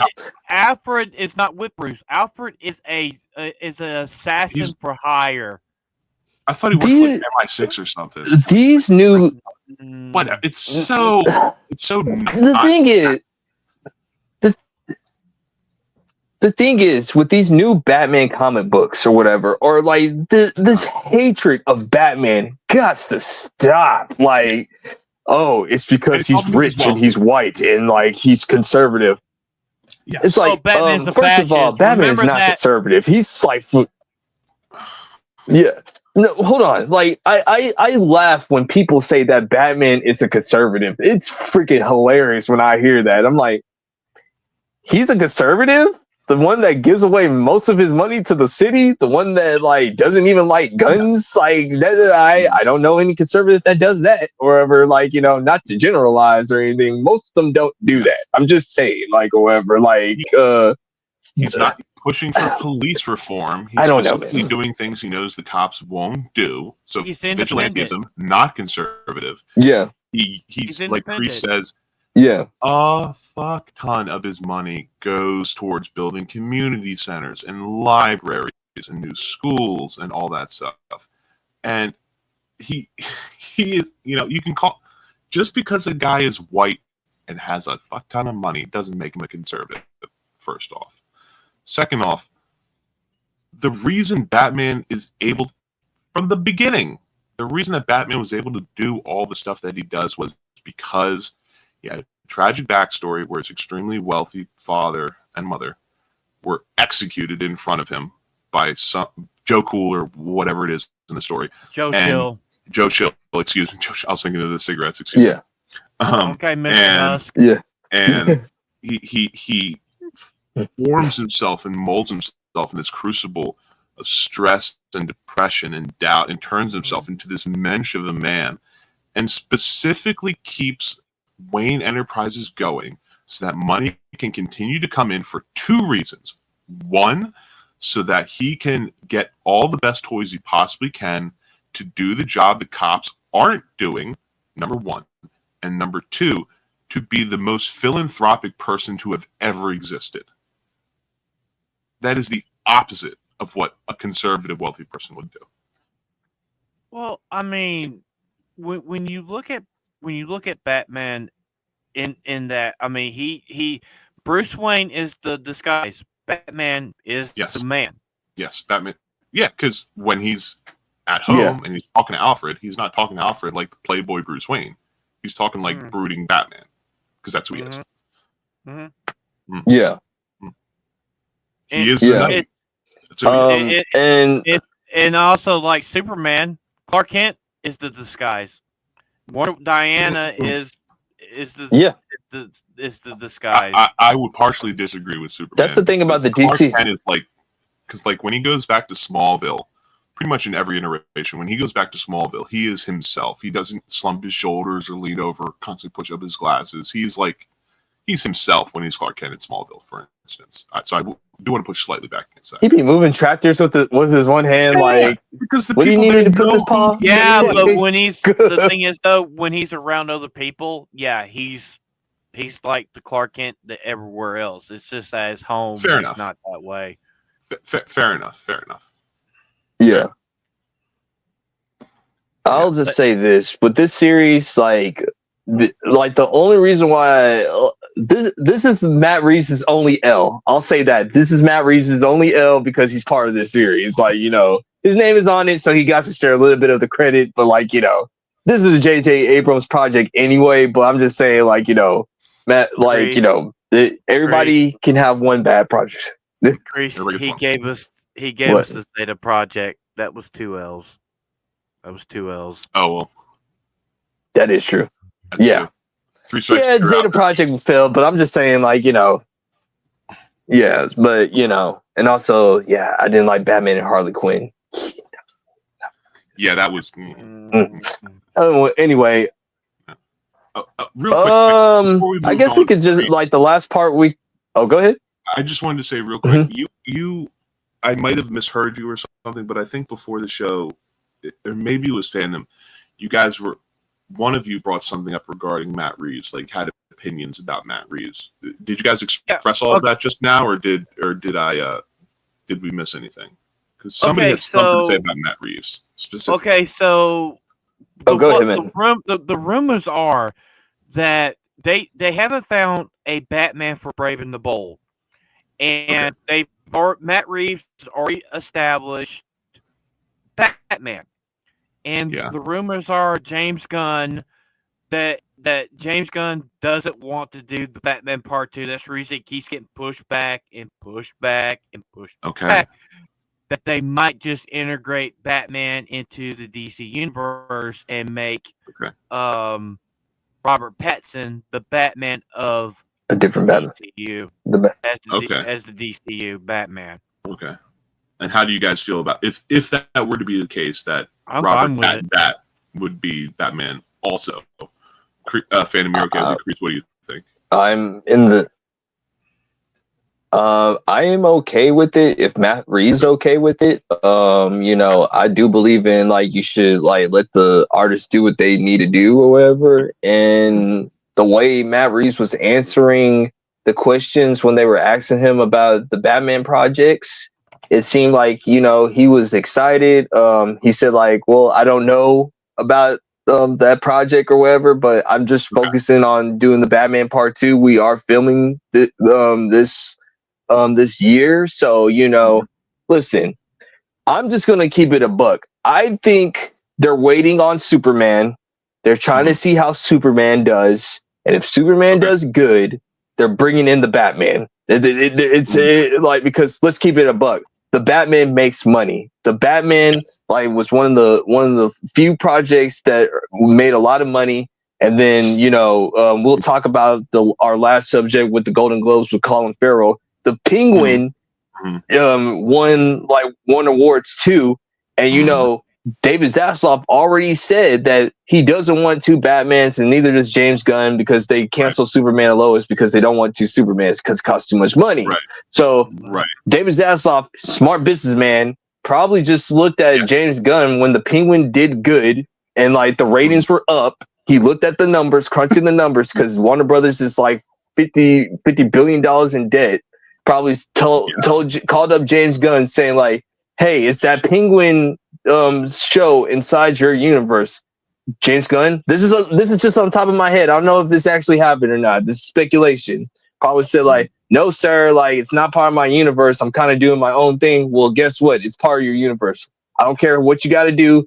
Get Matt in this universe by any means necessary. So I think that's why that last couple of weeks we've been having differing stories on, okay, no, Robert Pattinson's not in the thing. Oh, then like, why the script is taking too long? And then Matt Reeves is saying like the script is not doing this. And Andy Muschietti saying like, oh no, they still haven't reached back out to me with Batman Brave and the Bold. So, and then another thing, what I just found out that on Creature Commandos that who's the skeleton dude or whatever? The skeleton dude. I can't think of his name. But he's like, he fought Professor Dr. Phosphorus. Yeah, Dr. Phosphorus. Yeah. Dr. Phosphorus. Okay. Yeah, Dr. Phosphorus. Yeah, Dr. Phosphorus said that like he fought Batman about 10 years ago. So this is already established that let's just say Robert Pattinson is coming into the DCU or whatever. Now, it seems like they're going to give Matt Reeves his trilogy.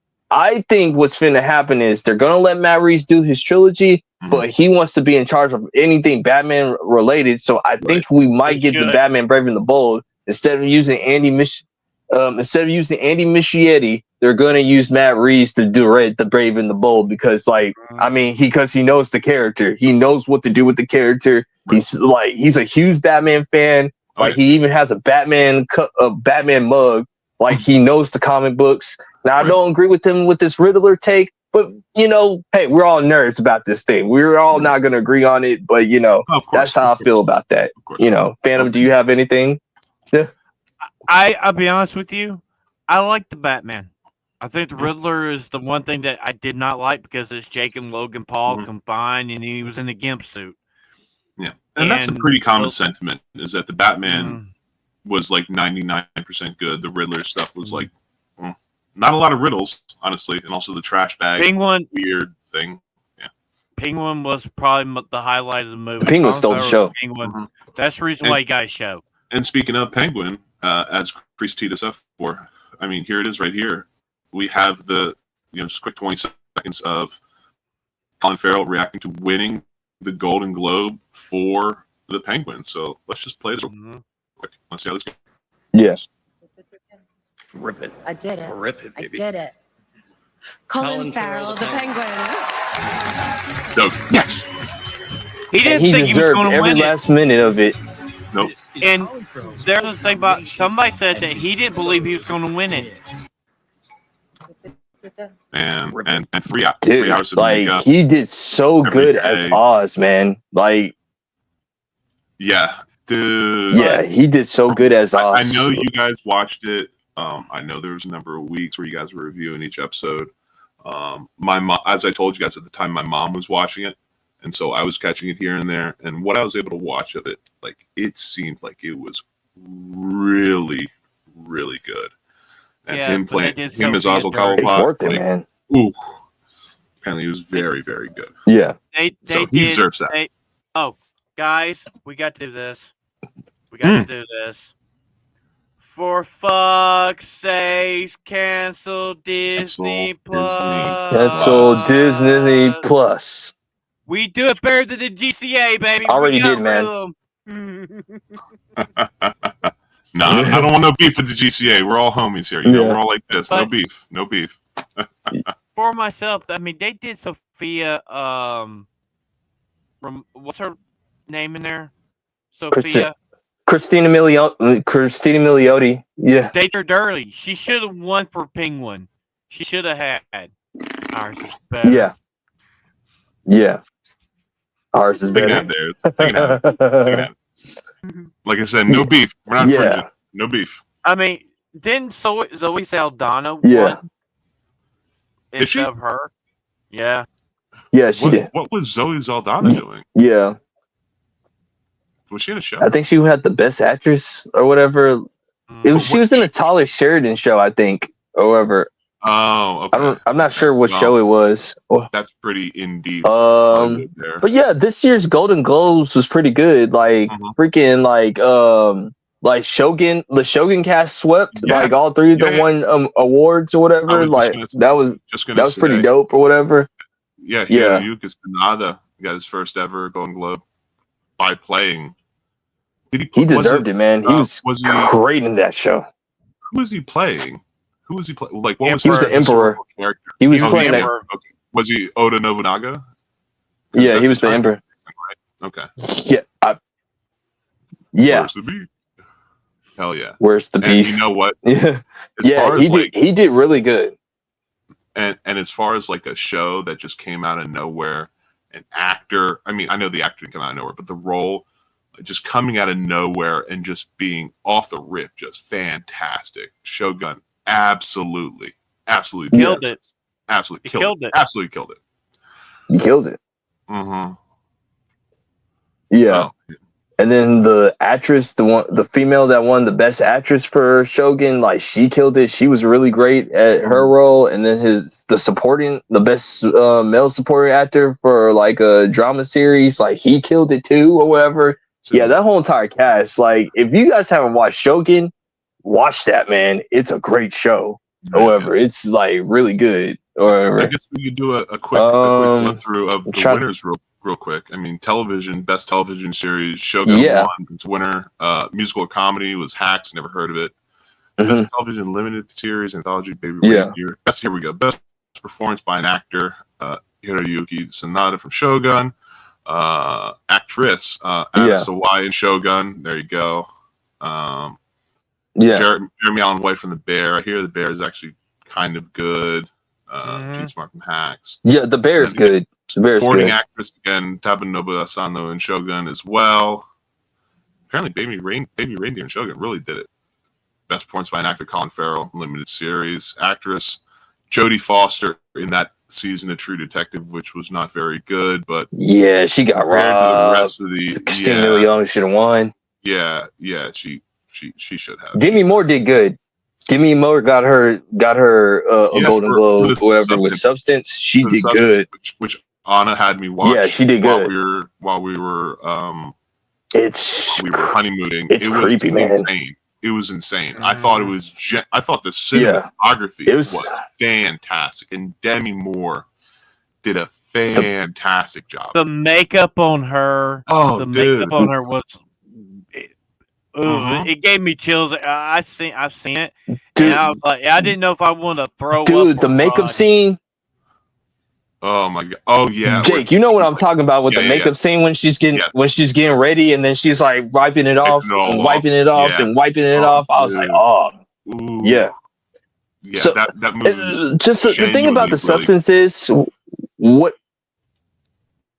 I like about the substance is they just told you a realistic take on what females go through in Hollywood. And you know what? We need those type of movies too. Like, need, like, you know, everybody. I understand that there's been a lot of girl boss type of moments, and you know, but there's actually like real like misogyny in Hollywood, and like, you know, that movie showed you what was it like for like a Asian actress, what happens or whatever. That's just the truth or whatever. And I feel bad for some women actresses because like people like Demi Moore, like I know if they were younger they would have got these roles or whatever, but you know, I mean, that's what the whole, I'm so happy that she won or whatever. That's the whole thing was about.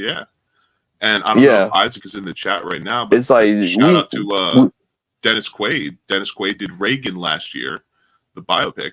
But then his small role as like the TV executive, he was the perfect, slimy, disgusting, misogynistic TV exec. He was perfect, like a perfect caricature of what, you know, this kind of like story is. Hollywood is rewarding, just chewing you up and spitting you out. And there's great symbolism in that as well. Yeah. It's great symbolism like that. And once again, we need movies like this. Like, it's perfectly fine. Like, we got to have that hard subject matter or whatever that you don't necessarily like to watch or want to hear, but it'll be good for you because you grew your mind a little bit. AKA, like, for instance, Boys in the Hood or whatever. Like, a lot of people, hell, even JD Vance love Boys in the Hood. I was surprised when JD Vance he says like, "Oh, Boys in the Hood is one of my favorite movies." I'm like, and that kind of makes sense to me because that kind of makes sense to me because JD Vance, growing up in a very poor part of Appalachia, the way he grew up, it's like, well, if I was black and I lived on the West Coast, this is what my life would have been like. And if these guys were white and lived in poor Appalachia, my life is what theirs would have been like. So I can see why he really connects to Boys, for instance. Yeah, that was good or whatever. And there was like one more thing that I wanted to talk about. Freaking Sebastian Stan won a Golden Globe for playing Donald Trump in The Apprentice.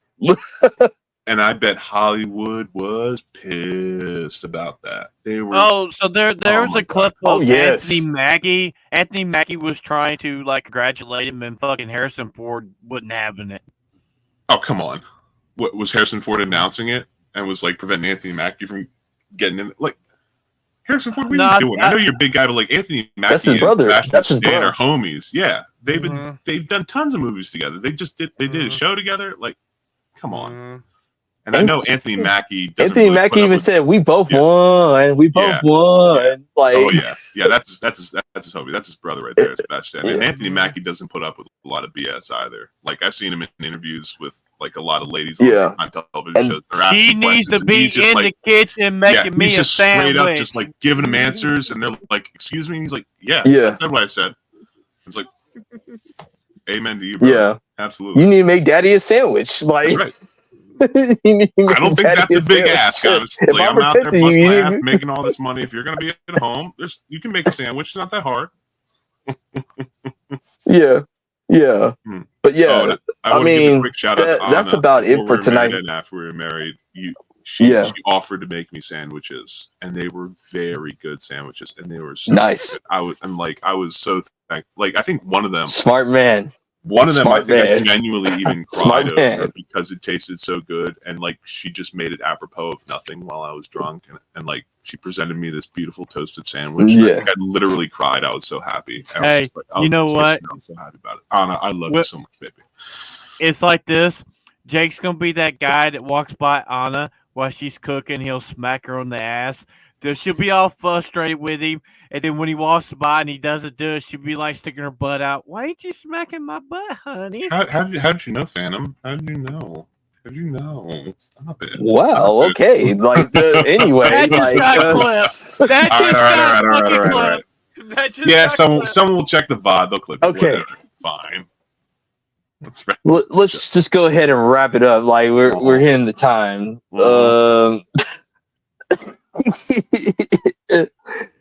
Phantom Mix, what do you got coming up, man? Like, what do you got going on, brother? Yeah, we got. Brother. Okay, so on January 20th, on my FamX channel, I will be doing the inauguration with the returning Big Dog Jake, baby. Let's go. Let's go. I'll be doing my best to make it.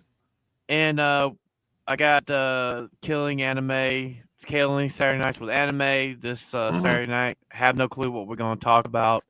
And always on for the never do. You know? And I'd like to say congratulations, brother, for your marriage. Welcome back. The boys are back in town. Thank you so much. And you had a recommendation for this week, perchance? No. We really haven't been doing it lately. Okay, man. No worries. Yep. No worries. Absolutely. Grease, what about yourself, brother? You got your link tree, so we got a nice clean link here, baby. All Grease's stuff. Grease, check out Discord. Check Discord right quick. Oh? I guess he did Check Discord real quick. Something happened. Who? Wait, what am I doing? Which Discord am I checking? What's going on? Check our chat. No. Which Jake, while we're here, when you get after the show, I need to ask you to do me. I got a favor for you for our Discord. All right, man. No worries. Oh yeah, while Chris is looking it up, we do have an official Facebook fan page for the homies. We have just launched a Facebook. Yes, we did. Yes, we did. Since we hit 100. What am I looking for? I think you're looking at the KSW channel in the For the Homie server. No, it's our private one. Oh, okay. Excuse me then. Never mind. Excuse me.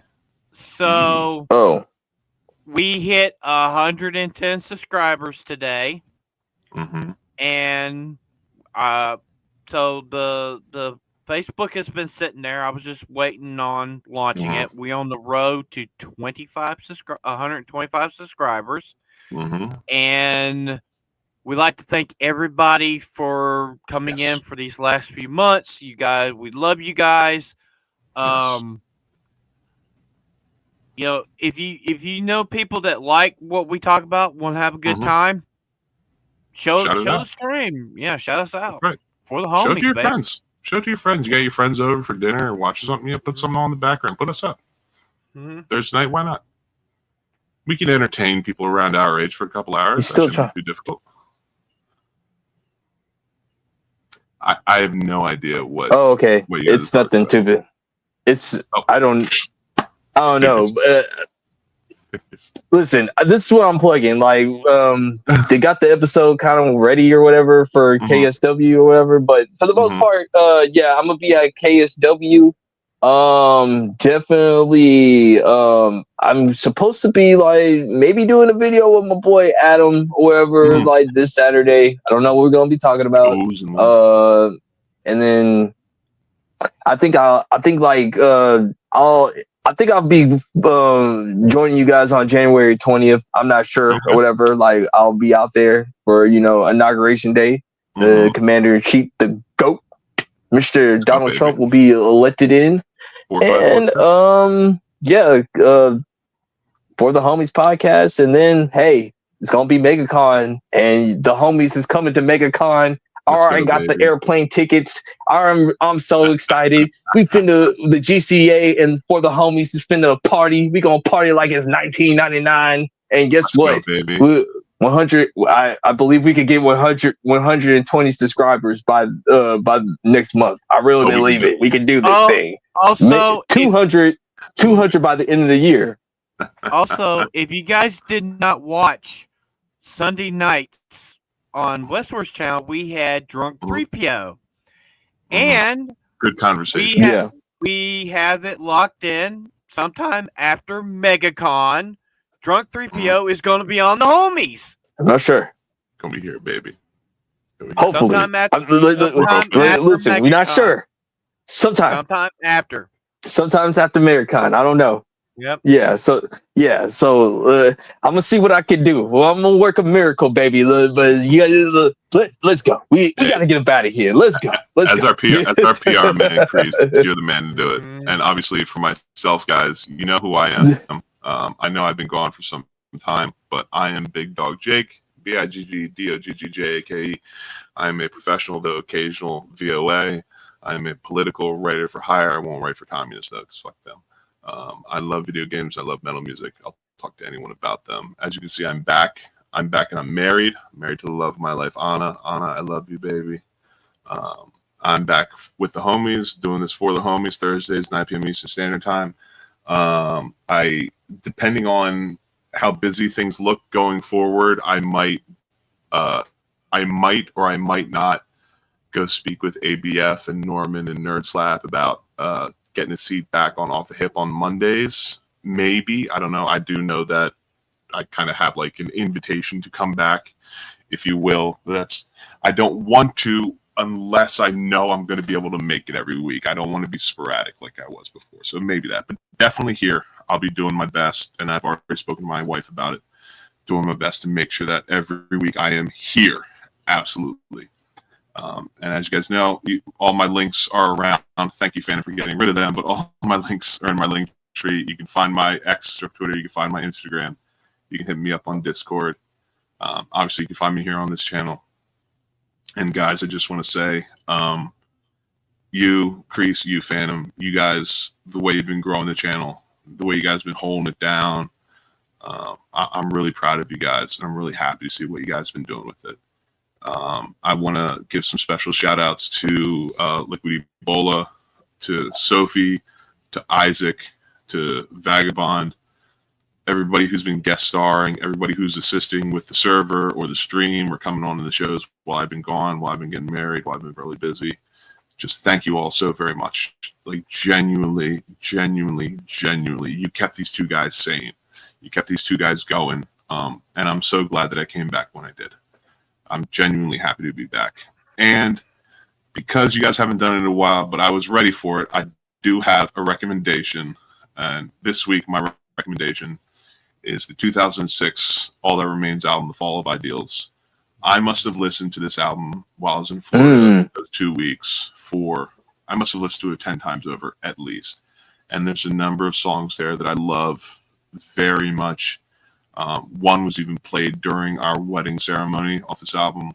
And shout out to Phil Labonte, lead singer of All That Remains, who, when I put up a tweet or whatever Twix on X saying that I was in the 0.1% of listeners for All That Remains for that year. And I was announcing I was getting married and things like that. He followed me on Twitter. He reposted my post, said, congratulations on getting married and go make babies. I'm like, hell yeah, brother. That's absolutely what I'm doing. So from 2006, All That Remains, Fall of Ideals, listen to it. I don't know if I had to pick a song off it. Listen to Not Alone, because that's a song that Anna and I, one of the songs that we played during our wedding ceremony. It's a great song. It's a banger. I love it. And guys, again, thank you for everything. It's so good to be back. Join the Discord, baby. So I got one question. So when you go make me and Crease uncles? When Anna and I, I'll make you two uncles when Anna and I are ready to be parents. How's that? I promise you, when we are ready to be parents, y'all be uncles. Fair enough. Brother, watch what you grabbing, homie. Damn, dude. You're good. You're gonna have to brace it, man. You're gonna have to brace it against you to prevent you from using it. Yeah. I'm gonna sign us out. Yeah. I'm gonna run. I'll run the outro. Don't worry. I got you. We're getting out of here, guys. Yeah. Been for the homies. This has been Phantom. This has been Crease. I've been Big Dog Jake. Every Thursday, 9 p.m. Eastern Standard Time. We do it for the homies, and we are out of here. Peace. Like the stream, nerds. We talking about the life we know. Lasting vibes and good times flow. Homies gather, let the stories grow. Screaming loud, let the wisdom show. Late nights, we ain't slowing down. Mic in hand, we own this town. From the heart, every word profound. For the homies, let that love resound. Tune in, man, it's time to roll. the show. For the homies, we'll break the mold. Keep it real, let the truth unfold.